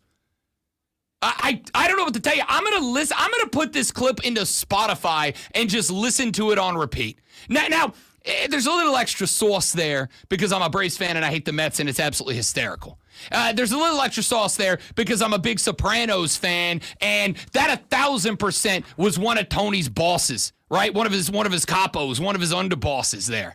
But my man going off there and getting progressively more Tony Soprano through the call about the freaking Mets. They stink, eh? They stink. They got no balls. That's one of the greatest sports fan calls of my life. And I save them when we get them. Did you get worried because I looked at my phone? Yeah, I did. For a second. I was like, all right, well, maybe I did cross the line there. I don't know what to tell you. This is one of the funniest things I've ever. Texter said, that sounds like a character. That cannot be a real person. That's every person's version of a New Yorker. I don't know if it's real or not. Remember earlier I said I don't elect to believe things unless I have evidence to support the belief? This is one time I'm breaking that rule. In my headcanon, that is absolutely a real New Yorker named Lou who's mad because the Mets got no balls. All right, so that texter is implying that radio would have a fake caller call in. That's never happened in the history of radio. I love this call so much, I'll acknowledge, yes, there are literally services you can pay to have people call and pretend to act on your show. It's barter, right? But I mean, whatever. You play their commercials and then You can pay actors. All right, I have never done that Nor ever. have I. I don't feel the need to. I don't feel the need to. But even knowing that that's a thing that's out there, I am in my head fully electing to believe that is a real New Yorker named Lou, who's so frustrated with the Mets. These absolutely garbage Mets. They stink, boys. Garbage team. He's so mad about it that's the call we got. That's an all-time call. This is an all-time sports flash. They got no balls. He's also that fat guy on the sidewalk that wouldn't get out of your way. The Atlanta Braves' perfection against the Mets came to a conclusion last night, so that guy can calm down a little bit. With a 7-3 loss to New York rookie Didier, Fuentes made his second big league start but got hammered, giving up 8 hits and 6 runs in 3.1 innings, striking out just one. The Braves collected 6 hits, including Drake Baldwin's 9th homer of the year, but went 1-6 with runners in scoring position. The Charlotte Hornets selected Dukes Caneppel with the 4th overall selection yesterday. Charlotte also traded center Mark Williams to Phoenix in return for number 29 pick and a first rounder, and that's also in 2029. As center Vasily Amicic, the Hornets drafted UConn's Liam McNeasy with the pick. South Carolina's Colin Murray Bowles is headed to Canada, selected 9th overall by the Toronto Raptors. He was not happy.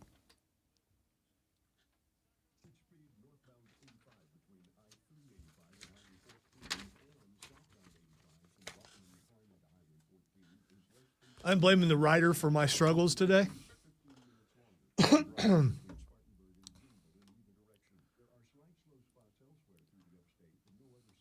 I'm an okay reader, okay? Sometimes I'm a good reader, but, you know.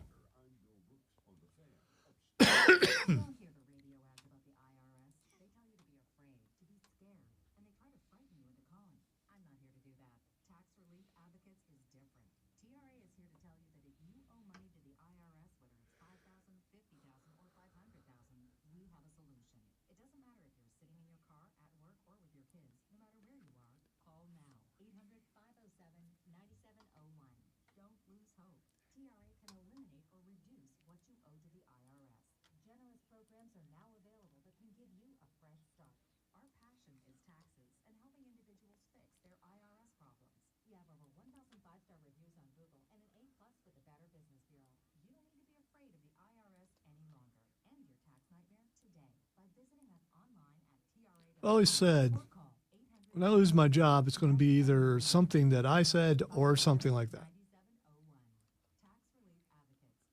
It's not going to be job performance, although I guess technically if you allow something on the air that's not supposed to be there, it is job performance, but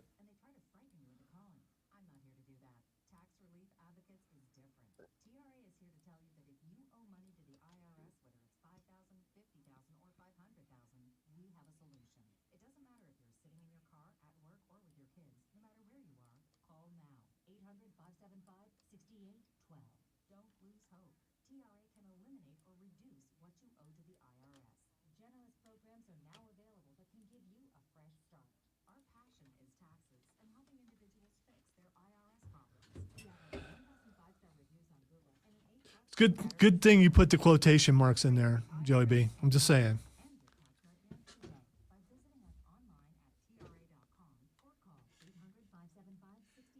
He's got no balls. I am going to be laughing at that all day. I listened to it 4 times this morning. By the way, I'm not saying it's not funny. I just clips my earworm. I just have concerns.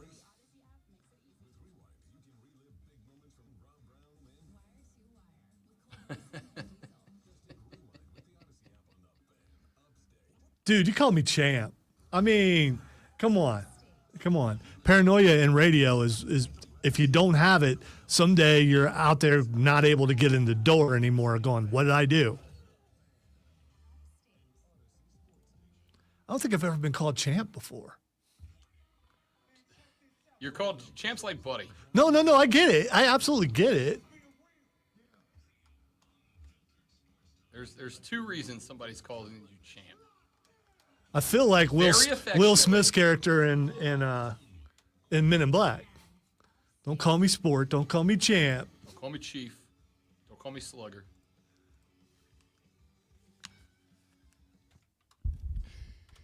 The Rob Brown Show back on your radio. The fan upstate. Rob Brown, the great one, Lonzo, and you. 844-326-3663 is the number. 844-FAN. FONE. If you want to jump on board and be a part of the show, now is your opportunity to do just that. Let's get a handful of stories in here for just a few minutes right now. I would like to start with this one. The Pac-12's cooked. The Pac-12's cooked. The Pac-12's done. The Pac-12's over. The Pac-12's, it's done. Texas State has announced that they are expecting an offer from the Pac-12 sometime in the near future, according to ESPN. The talks between Texas State and the Pac-12 have intensified in the last 24 hours per ESPN sources, although a formal offer from the Pac-12 to Texas State is yet to be delivered, but it is anticipated in the near future, according to sources. Texas State is in talks to join the Pac-12 in the 26-27 school year. You know, we knew the demise of the Pac-12 was coming. We knew it was inevitable the minute that USC, UCLA, and Cal all hit the door. The moment that Oregon split, and didn't just split, but left Oregon State in the dust to get up out of there.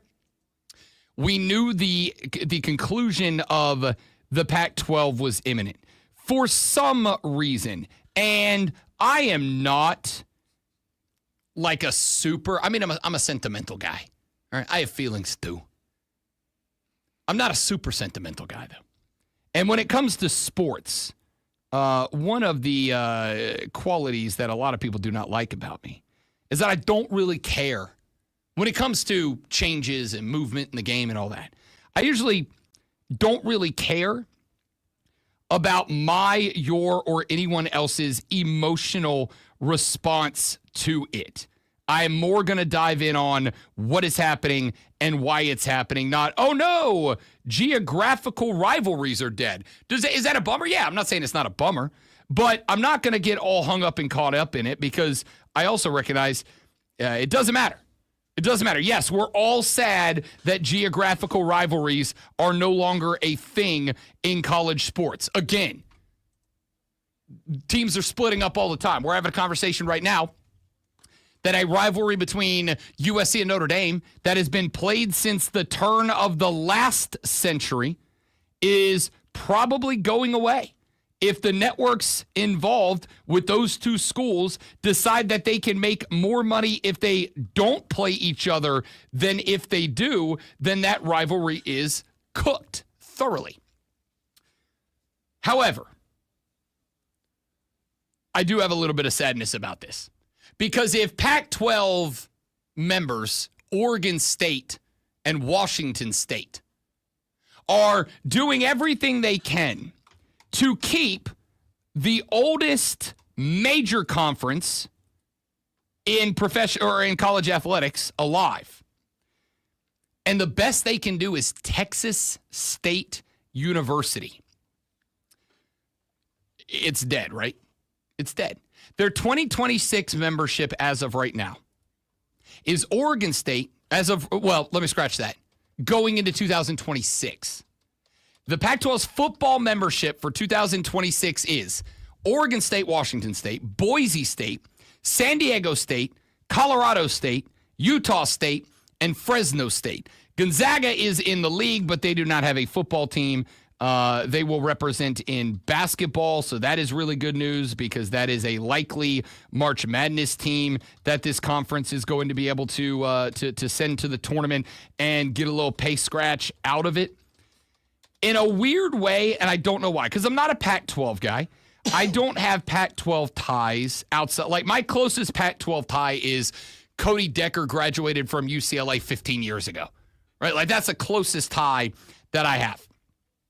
But for whatever reason, when I read that, yes, the biggest names in the Pac-12 in 2026. And at a point in time where the Pac-12 is fighting not to remain alive, because it's going to stay alive, but it's fighting to remain as relevant as the Big 12, the ACC, that the best they could do is Texas State University, with, of course, all due respect to TSU. That's it. That's it. When you are trying to rebuild a Power 4 conference and take it back to a place of respectability amongst college football, the best you could end up with is Texas State University. I don't know why. I don't have a reason for it, because when the Big 12 fully broke up, with Oregon and USC headed to the Big 12, with Cal and Stanford headed to Oregon, the ACC. USC went to the Big 10. I mean, Big 10, not Big 12. With Cal and Oregon headed to, or with, Stanford and Cal headed to the ACC. When those moves happened, I was like, yeah, all right, rip the Big 12. It's done. It's cooked. But I showed up on the radio the next day when everybody was like, why in the world is Stanford and Cal on the notably Pacific Coast joining the Atlantic Coast Conference? And my response was, that's the biggest names from that conference that weren't going to join the mega powers of the Big Ten and the SEC. Those were the biggest schools that did not catch an invite from the two schools that have all the money. You're lucky you got them because there's at least some weight to them. The Washington State and Oregon State got straight up, stood up in that conference, and the best dance partners that they could find were Boise State, the San Diego State Aztecs, and Texas State University. Quick, anybody, what's the mascot of Texas State University? And I pride myself on being a guy who can respond with most mascots, knowing what the logos are, knowing whatever. I'm going to go with salamanders. Holy crap, you're right. No, you're obviously not right. It's the Bobcats. Duh. Don't you know about I knew it was an animal. It was Texas. So I know there are lizards in Texas. So that's why I went with salamander. Don't you know about the legacy of the prestigious Texas State Bobcats? Why, no, Rob, I do not. I don't know how you know, Lon. I don't know how you don't know that, Lon. So they were the number 16 seed in the 1997 men's basketball tournament, and they were the number 15 seed in 1994. With all of that, because that's all of it, with all of that prestigious basketball history, how could you not know about the Texas State Bobcats, man? You looked it up, right? Yeah, 100%. Okay. Yeah, no, absolutely. The last time they made the tournament was 1997. Your boy was 12 years old. I absolutely looked it up. I don't know, man. In like a weird way, for some reason, Texas State being the best the Big 12 could do somehow made me more sad than USC going to the Big 10. Like that, I don't know. I got nothing.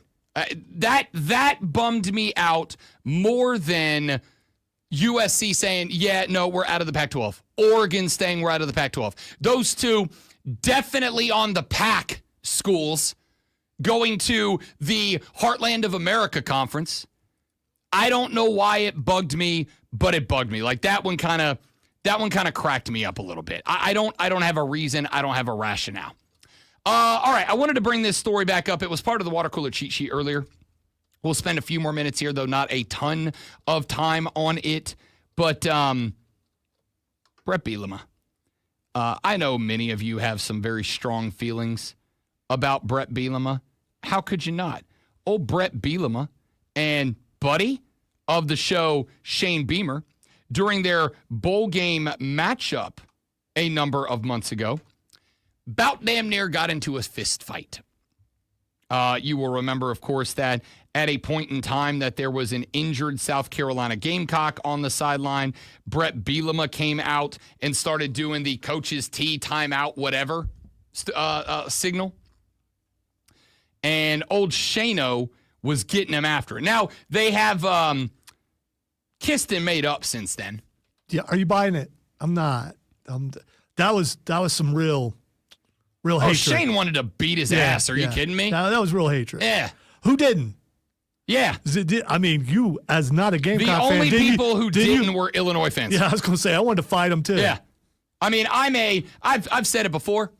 I'm not a Gamecock fan. I'm married to one. So, like, by proxy, I guess, I wanted him to win that game. But again, I also justify that with Gamecocks do well, Rob and Lonzo get paid well. So, go Cox and go Tigers. Y'all do well, I get paid well. Lonzo's not going to agree with me on that one, but you get the point.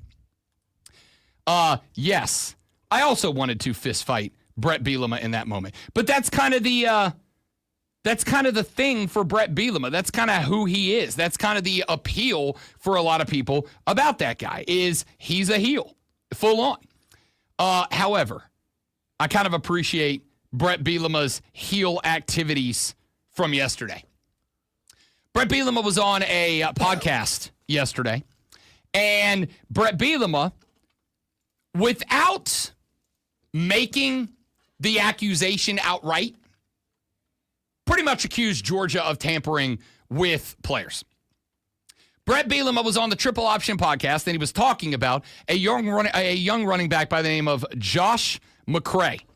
Josh McCray was a 600-plus yard rusher with 10 touchdowns on 117 carries last year. Josh McCray was expected to see his production tick up. Brett Bielema's offense is very run-heavy at Illinois, and this kid was their most experienced and successful running back returning from last year. So Josh McCray was expected to kind of be a dude in Illinois this year. Josh McCray entered the transfer portal, and Josh McCray signed on to play college football next year at the University of Georgia. Now, that is obviously Josh McCray's prerogative. He can go into the portal, and he can land where he wants to land. He landed at Georgia, and Brett Bielema on the Triple Option podcast said in the middle of discussing his current running back room, and I quote, "Somehow," I'm doing the dramatic emphasis myself, just so we're clear. This is interpretive reading from yours truly. I'm trying to win that Oscar. He's also going through the motions, so you should watch it on the stream. So Facebook.com/The Fan Upstate, The Fan Upstate on YouTube, The Fan Upstate on X, The Rob Brown Show on Facebook, on YouTube, and on Twitch. Brett Bielema said, and I quote, "We did lose a guy to Georgia. Somehow, he found his way to the portal, and 12 hours after being in the portal, he was on a flight to Georgia." I don't know how that happened, but it's crazy. It's not exactly how he said it, but you get the point. He did say, "We wish Josh all the best. He took advantage of that opportunity." The opportunity, of course, being leave Illinois and go to not the SEC favorite, but one of the two to win the conference this year. So Brett Bielema didn't outright make the accusation that the University of Georgia was tampering. But he did, let's say, not so mildly imply that that is what happened. And I'm going to say this. While I do wish he would outright say it, the reality is he can't, because that would be an allegation of rules violating, cheating, doing something illegal in the eyes of the College Sports Commission. And unless Brett Bielema was able to come up with a text message or a Twitter DM or a phone call recording or something to prove that Georgia did indeed reach out to and recruit Josh McCray from the program before he went into the portal, then he can't outright accuse them of doing that. He's got to have some proof. Otherwise, it's just slanderous or libel, whichever one's the words one and not the write it down one.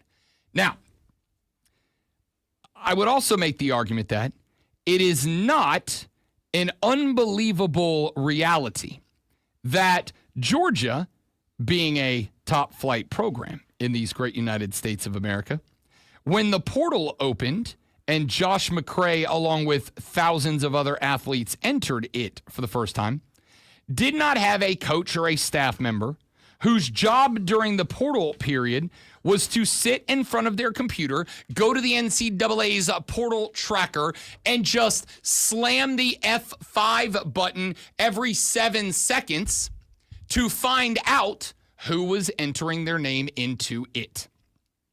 And they pushed F5, the screen refreshed, and there's Josh McCray's name. And they go, "Welp, we're not going to find another 10-touchdown, 600-yard rusher in the portal, so let's go ahead and make the offer."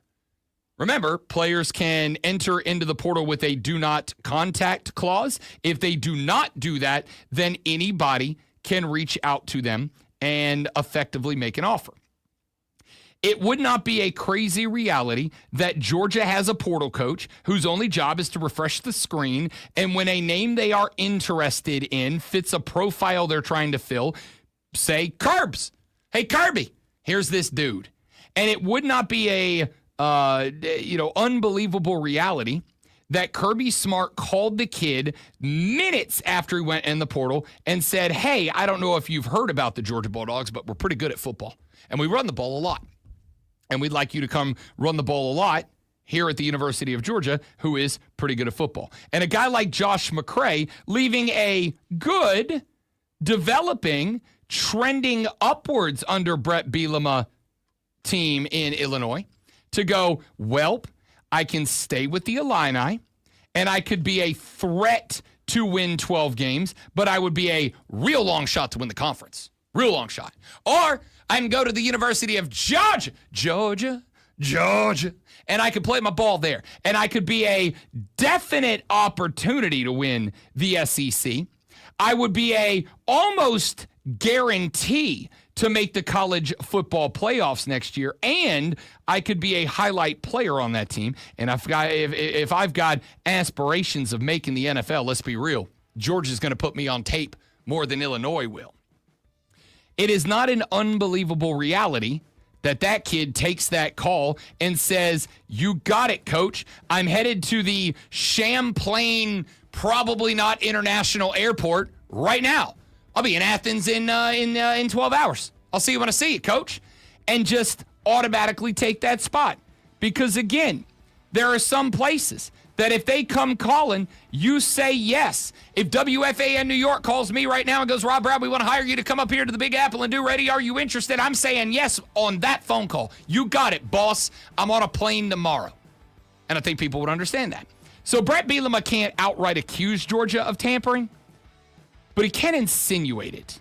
And I got to tell you, I'm going to be real interested to see how this plays out. And if we can get Kirby Smart on the radio at SEC Media Days in 3 weeks, you better damn sure believe I'm going to ask him about this. Hey, coach, you got any words for Brett Bielema? Including fight me, bro? Because I do. All right, let's talk some more football when we come back on The Rob Brown Show on the Fan Upstate.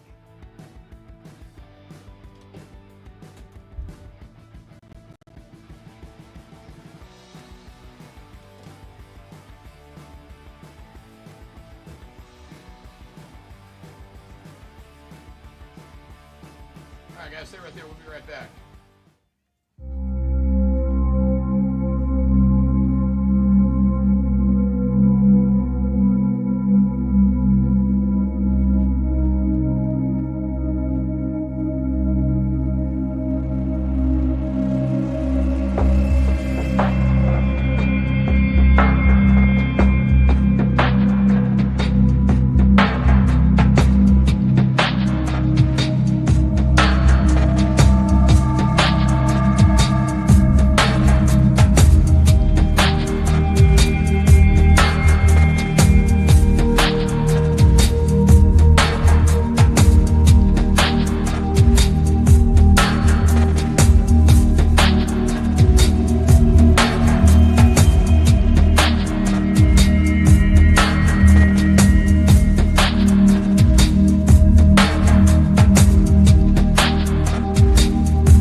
Thursday, guys. You know what that means. Fight Club! I'm glad I set it up the whole show. It's Thursday! It's Thursday, guys. Welcome into the Fight Club. Thursday! Where, I might be canceled. I don't know. No tease the entire day. Completely forgotten.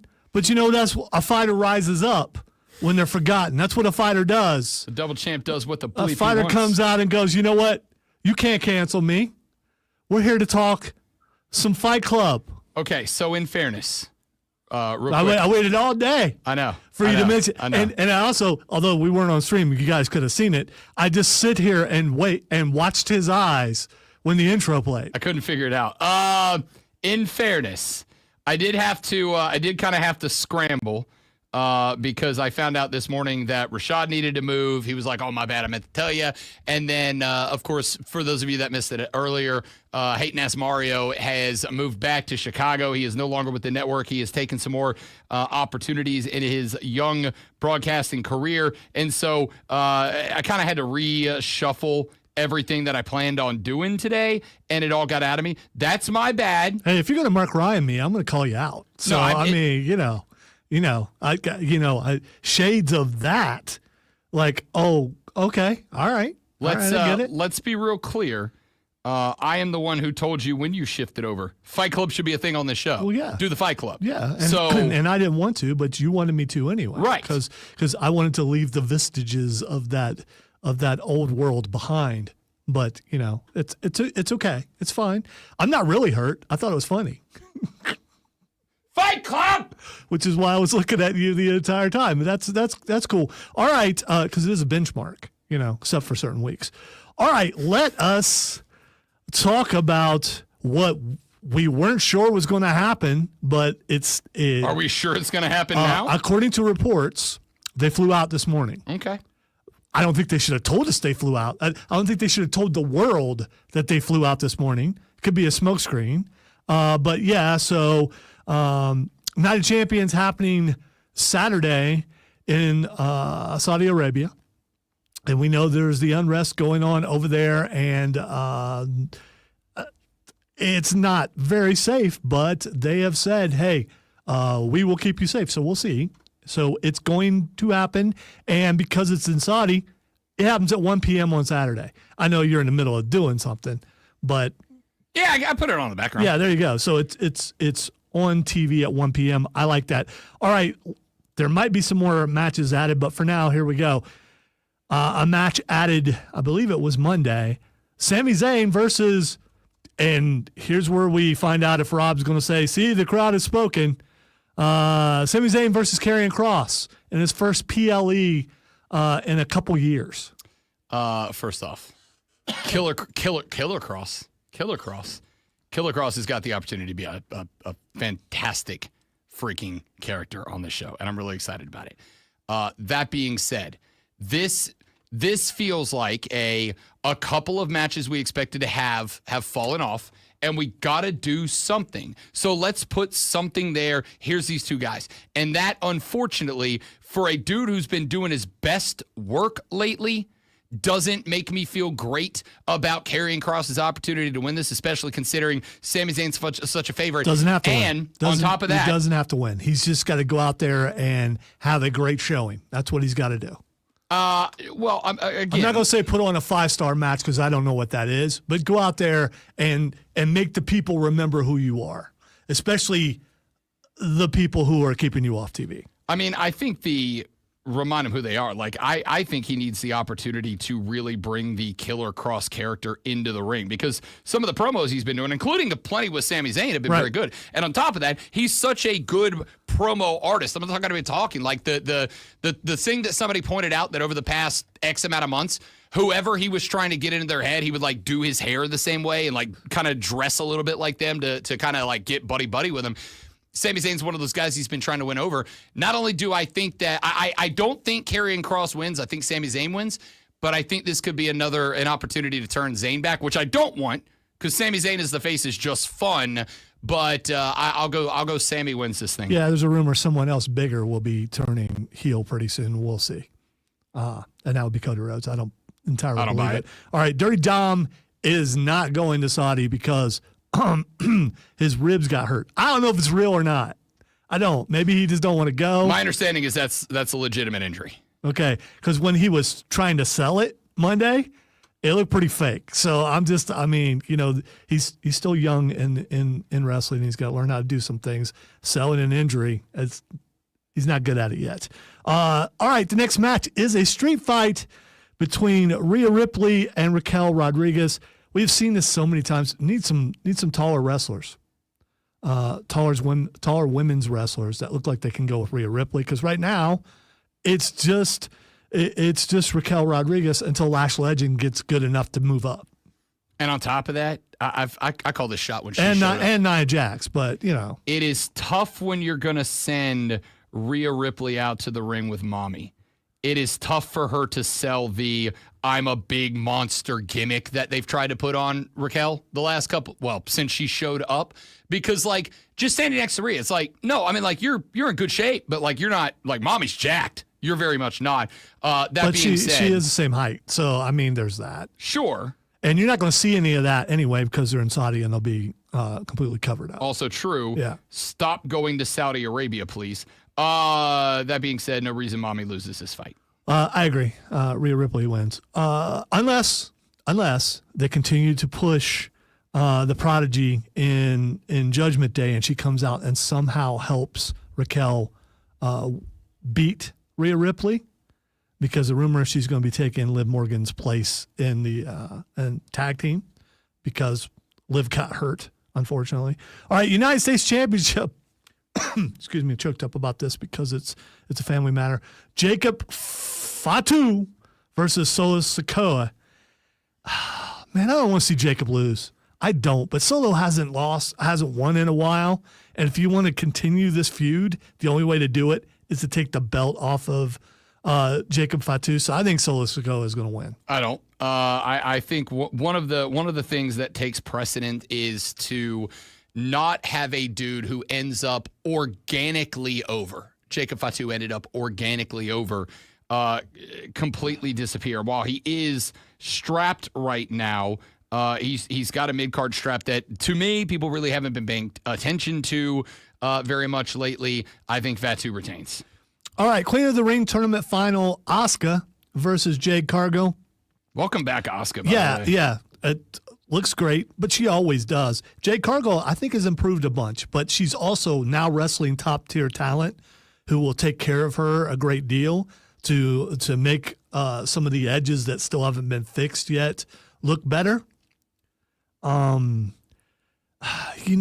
think the push is for Jade Cargill. I don't know that they give it to Asuka. I'm going to go with Jade Cargill. I think Asuka should win, but I'm going to go with Jade Cargill. I would rather have Asuka as my queen of the ring, no doubt about it, but I agree. Jade Cargill, since she showed up, even when she was not doing good work, they kept her at the top of the marquee. There's a reason for that. They're not going to change it now. And especially on top of that, she is apparently either filming or about to film a major movie. She's going to be a player in a main character in a major movie coming up. So they're going to capitalize on that too. They're not going to take the belt. They're going to put the crown on her before she starts showing up on Hollywood movie posters soon. All right. King of the Ring tournament final. Randy Orton versus Cody Rhodes. Should be the best match in the entire thing as far as wrestling goes. I don't know. I really don't know. I'm going to go with Randy Orton winning this. Cody's probably going to, but I'm going to go with Randy Orton so he gets another shot at Cena. Because I don't think Cody wrestles him yet. We all know that the John Cena story ends back at Cody Rhodes. Yes. Right? We all agree with that. I hope, honestly, respectfully, hope it doesn't. I hope it's Buddy of the show Ron R. The Truth Killings. But blah, blah, blah, whatever. It's going to end up with Cody.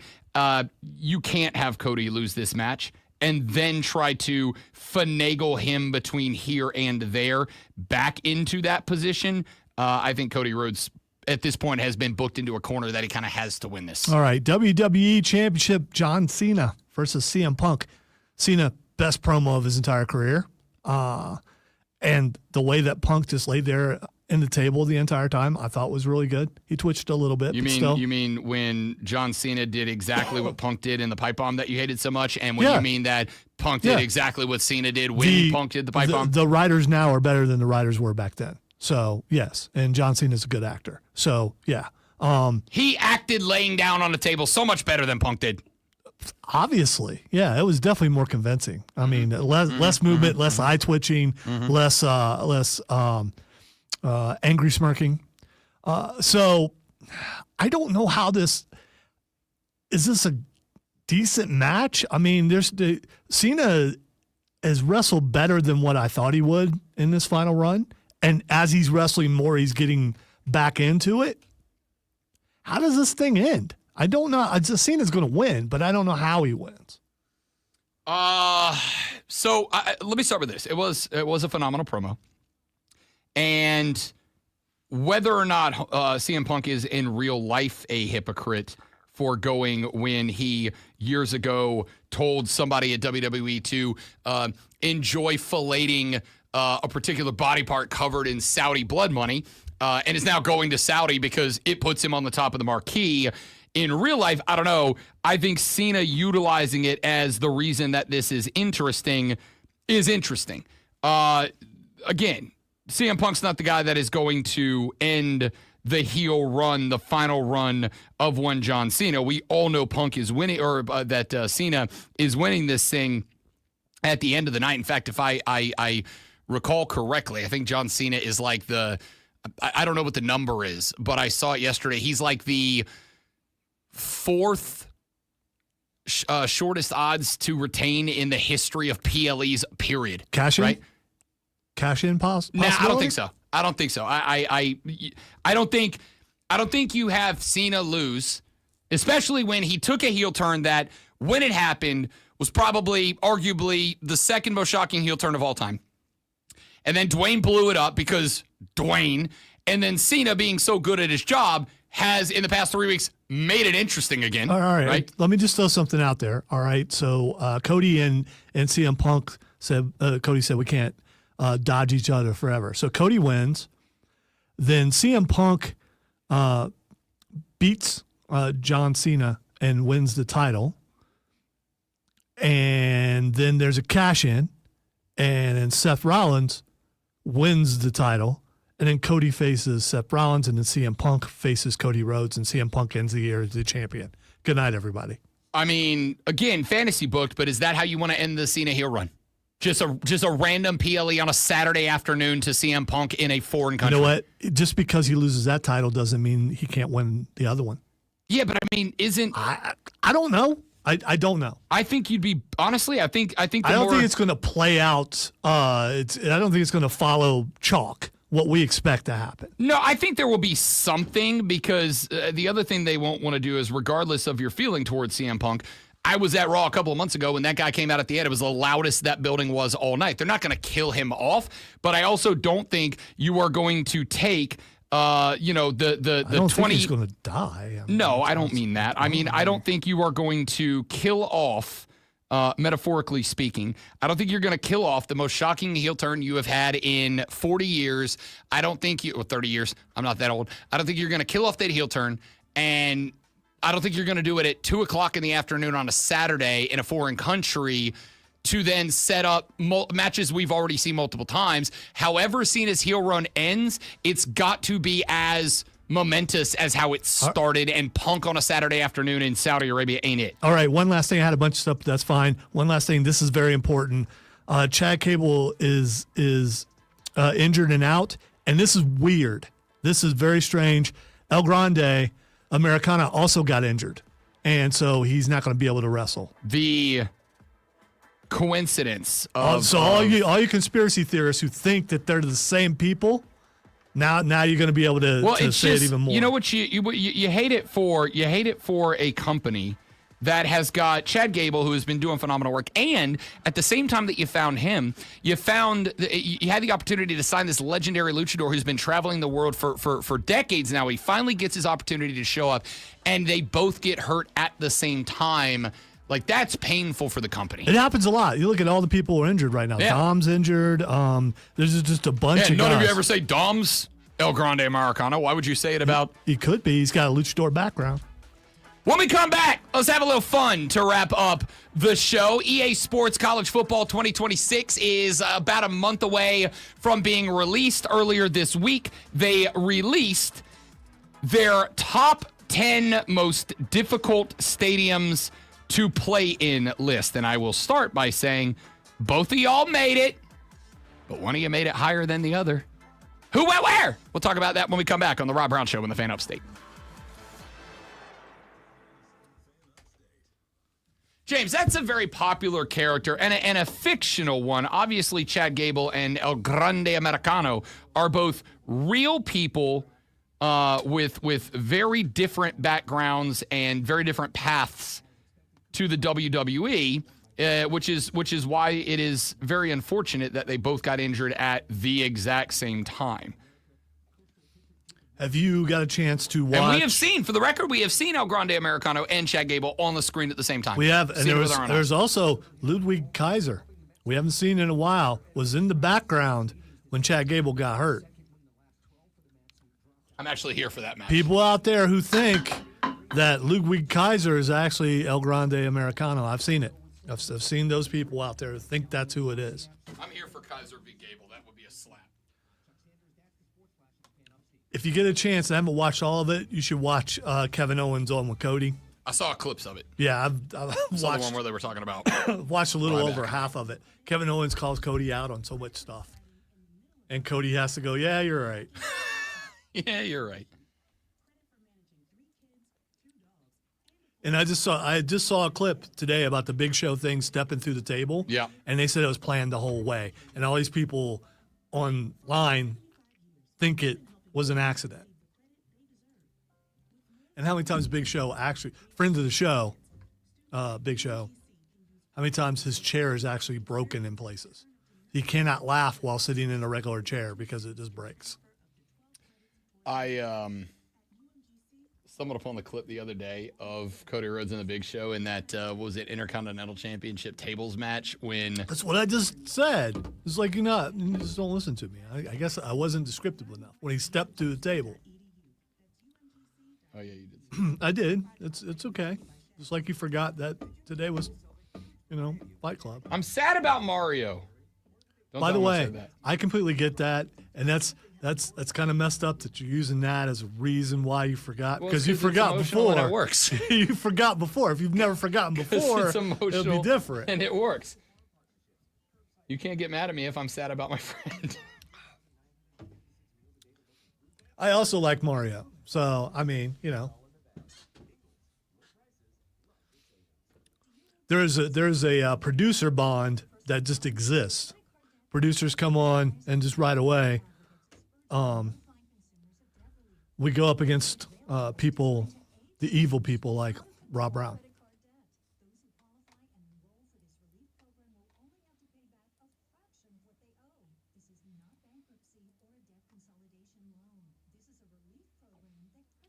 I just saw that thing you sent me, and I'll do it. By the way, I was serious. Okay.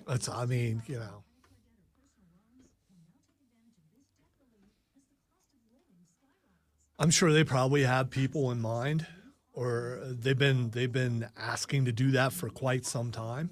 But because they ain't heard us yet. No, what I'm saying is they wanted to go 24/7 for a while. So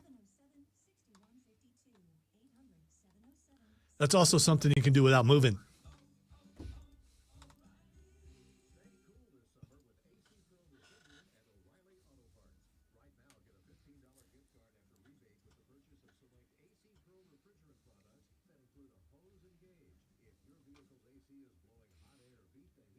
This just made me think of LFG, James, where Booker best endeavored people and then walked out on LFG.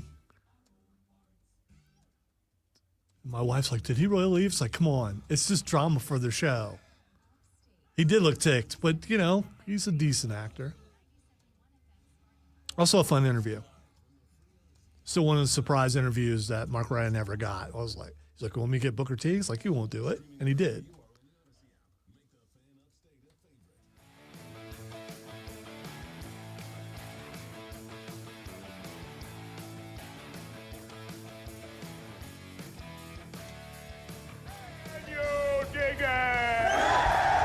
So EA Sports makes you may have heard of it, very popular college football game that made its return to your video gaming consoles last year. Which is really awesome. If you have Xbox Game Pass, you don't have to buy it. Also true, which I do. And July 10th when it drops, don't call me. I'm busy for a very long time. So, yesterday, EA Sports, College Football 26, next year's iteration, released their rankings of the top 25 most difficult places to play. Basically, toughest places to play, best home field advantage in college football. Here is the list. Number 25, Davis Wade Stadium, Mississippi State. Number 24, Spartan Stadium, Michigan State. Number 23, I'll just say the schools. I don't have to name every stadium. Number 23, Oklahoma State. Number 22, NC State.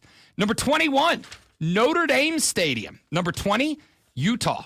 Number 19, Iowa. The Hawkeyes of Iowa State, pardon me. Number 18, Washington. 17, Jordan Hare, Auburn. Opelika, Alabama. Number 16, Williams-Brice Stadium, checking in at 15. Now, I will say this. As somebody who has been to a good chunk of the stadiums on this list, I would say, without having been to anywhere with the exception of Notre Dame at 21 is too low. That's a great home field advantage. I do not imagine a world in which it is easier to play at Notre Dame than Utah, with all due respect to Utah, or Washington. Although I've heard Washington gets a little cray-cray. They're at 18. What else is there in Utah? That's also fair. But 17 up, the vibe changes. Number 17, Auburn. Number 16, Willie B. in Columbia, South Carolina. They check in one spot behind Camp Randall Stadium. That is Wisconsin. That is one spot behind Doak S. Campbell Stadium. Tallahassee, Florida, the Florida State Seminoles. That's a tumble for the boys, but after a 2-10 season, what do you expect? Texas is number 13. Tennessee is number 12. This is, I'm going to say, the first absolute egregious error on the list. I've been to Neyland. There's no way it is number 12 on this list. They got Texas A&M. By the way, is there a way since you've been there that it's had a drop off? I mean, it's a possibility, right? Tennessee's been bad many, many, many years, and that place still kicks ass. Still up and coming though. By the way, Tennessee. Yeah, for sure. Get them hype. Get them hype. Number 11, the Colt, Texas A&M. That's a tough place to play just because you can't drink the Gatorade. You don't know what's in it. You know what I mean? Like you drink the Gatorade, maybe you see the aliens on the spaceship coming to pick you up and take you. I didn't know if you were serious. It's maybe a cult joke. They spiked it or something. No, it's a cult joke. I get it now. It's cool. It's Kool-Aid. It's a don't drink the Kool-Aid joke. Number 10, Michigan Stadium, home of the Wolverines. Number 9, Autzen Stadium, the zoo out there in Oregon. Number 8, Gaylord Family Stadium, Oklahoma Memorial Stadium, the Oklahoma Boomer Sooners. They've got 7, Ben Hill Griffin Stadium. Bit of a tumble from recent years for the mighty Gators of Florida. Ben Hill's always kind of been up towards the 1, 2, 3 region. They find themselves at number 7. They have got Clemson at number 6. Memorial Stadium checks in ahead of Ben Hill Griffin. I'm going to say this with all due respect in the world. No. You know what? I'm going to say I'm okay with it. And here's the reason why. Because they threaten to throw small children off the side of the stadium when the parent of the child doesn't stand up and do the stupid CLEMS or what's the next letter in chant. So Lonzo says it's number 1 in difficulty to attend a game as an away fan. But I say this with all due respect. I had no colors and no choices at that time. But they made it for me anyhow. As somebody who has been to multiple games at both of these stadiums, no. It is Ben Hill Griffin. And y'all know how I feel about a Gator. Y'all know how I feel about Augusta Gator.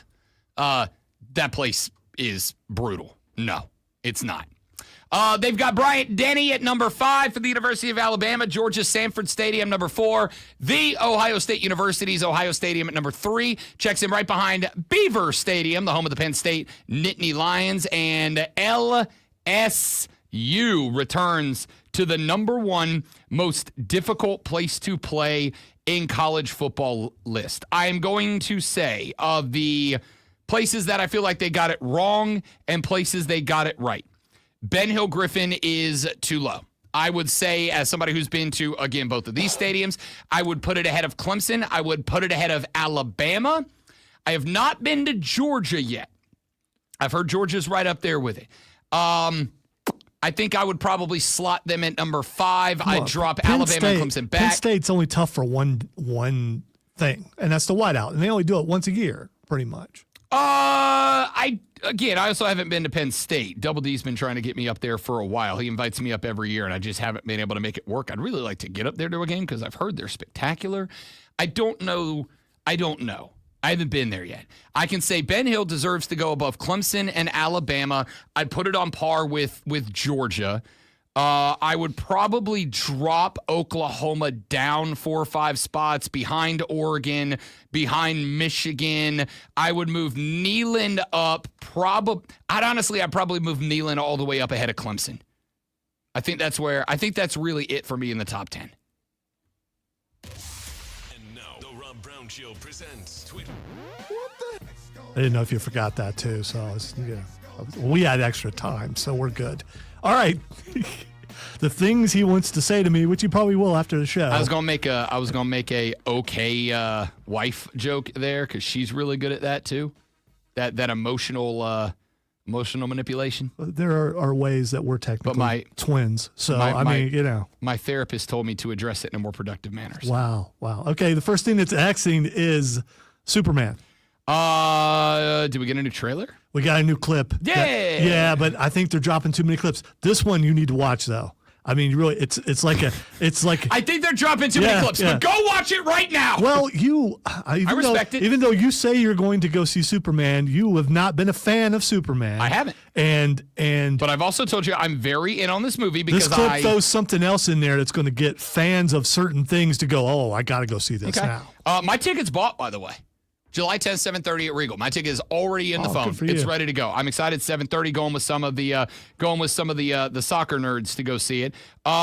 Thanks for inviting me. Well, it just happened yesterday. I haven't even talked to you yet. And now I'm definitely not, because if I'm emotionally hurting you already, why not keep up the run? You're right. The phone. I mean, it ain't like we've never been to movies together or anything. Fine. I'm excited about this Superman movie for 2 reasons. Number one, as I have said many, many times, the premise, for me, the best version of Superman is when the Superman story isn't about Superman. It's about everyone around Superman. It's about the bad guys. It's about his friends. It's about his family. It's about the loved ones. It's about the regular people.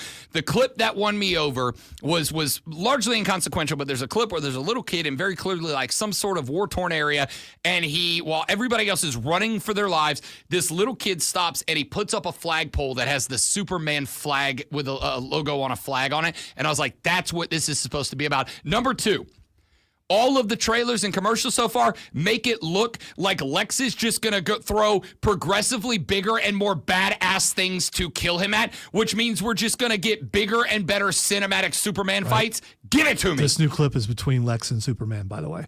All right. The next thing it's Xing is Wrexham. I saw them trending earlier. I believe that it is because Paul Mullins is leaving Wrexham. If you have followed Wrexham FC since the debut of the documentary on FX, Paul Mullins, who was the best player they signed, they got him early, and he had no business being there. He should have been a league or 2 up, but he wanted to play there. He wanted to come out, whatever, is leaving the team on a transfer. I don't know if that's why they're From what I can tell, schedule just dropped, and that's what it is. Yeah. I know they're coming over here to play a few games in the States. Didn't look at it closely, but I did see that. That's schedule. probably why I believe they are playing like 2 or 3 games in the States this year, and they are going to be probably not as popular, but they will have that banana ball push if everybody wants to be a part of the pop culture phenomenon. They'll probably sell out a couple of big time stadiums. All right, the next thing that's Xing is Bond, James Bond.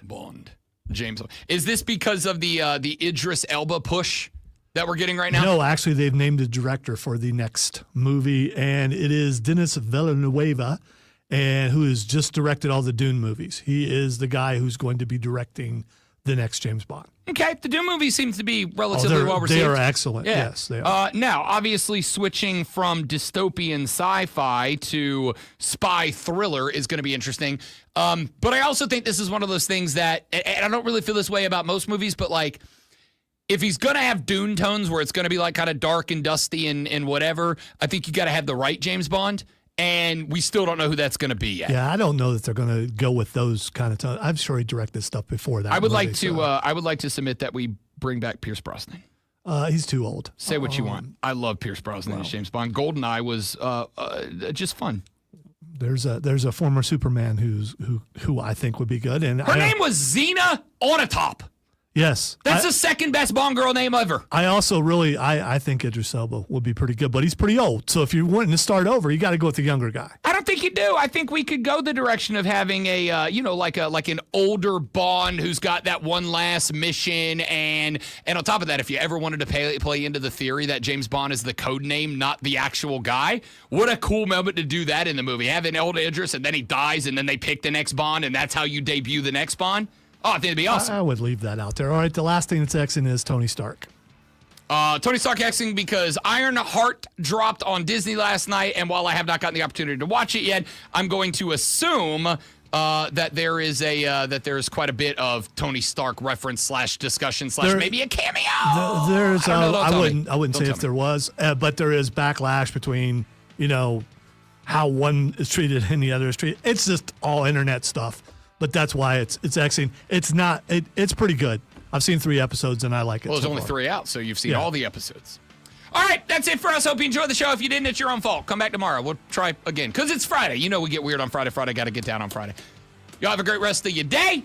He's Lonzo. I'm Rob. We'll see you back here tomorrow for the Rob Brown Show and the Fan Upstate. They got no balls. Can't believe you haven't clipped that yet. You're just not willing to risk it. I didn't know if it was going to be cleared or not. I do have one clip that I didn't have a spot today for it to make its debut, but I did pull it as a clip. The next clip that will be making its debut on the show is, where did it go? Oh, here it is. Here's my next clip. I'm surprised that you didn't have that already. It's downloaded. It's on the board. Yeah. I was looking for a spot. I almost played it after they got no bulls, but I was like, no, that clip's too good. I got to stand it on its own. That's gonna be a great. That clip would have been like for a moment where like Nico Harrison traded Luka. Yeah. Right. Yeah, like that kind of decision is where this is gonna be a spare clip, but a clip that 100%. It has a future that will. Yeah. It'll go on forever. Correct.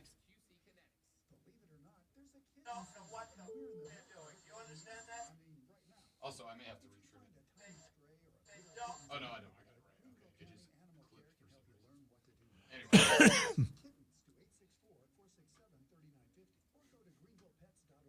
All right, dudes and dudettes. You also haven't seen Superman and Cena together at the same time.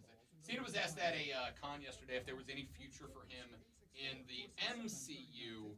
And he said that as of right now, no, because he's a DCU guy and he's enjoying playing that role. And he and James Gunn are really good friends. Yep. So. But he also said that in his ideal world, there is a future where we get a DC MCU crossover movie, and that all the superheroes would come together from both universes to fight one. Come on, big bad. That Peacemaker versus Deadpool. Why would you not want to see that? Well, I mean, Deadpool wins the fight, but that's not fair because Deadpool wins every fight. He killed the whole Marvel universe. Now, Deadpool versus Peacemaker versus Punisher could be a lot of fun. Peacemaker versus Wolverine. Okay, I'm going to go because I want to go home and work while I watch Ironheart. So y'all have a great day. Thanks for being here. You're amazing. Tell your friends about us. We're trying to retire. Thank you for watching. You're amazing. Retire.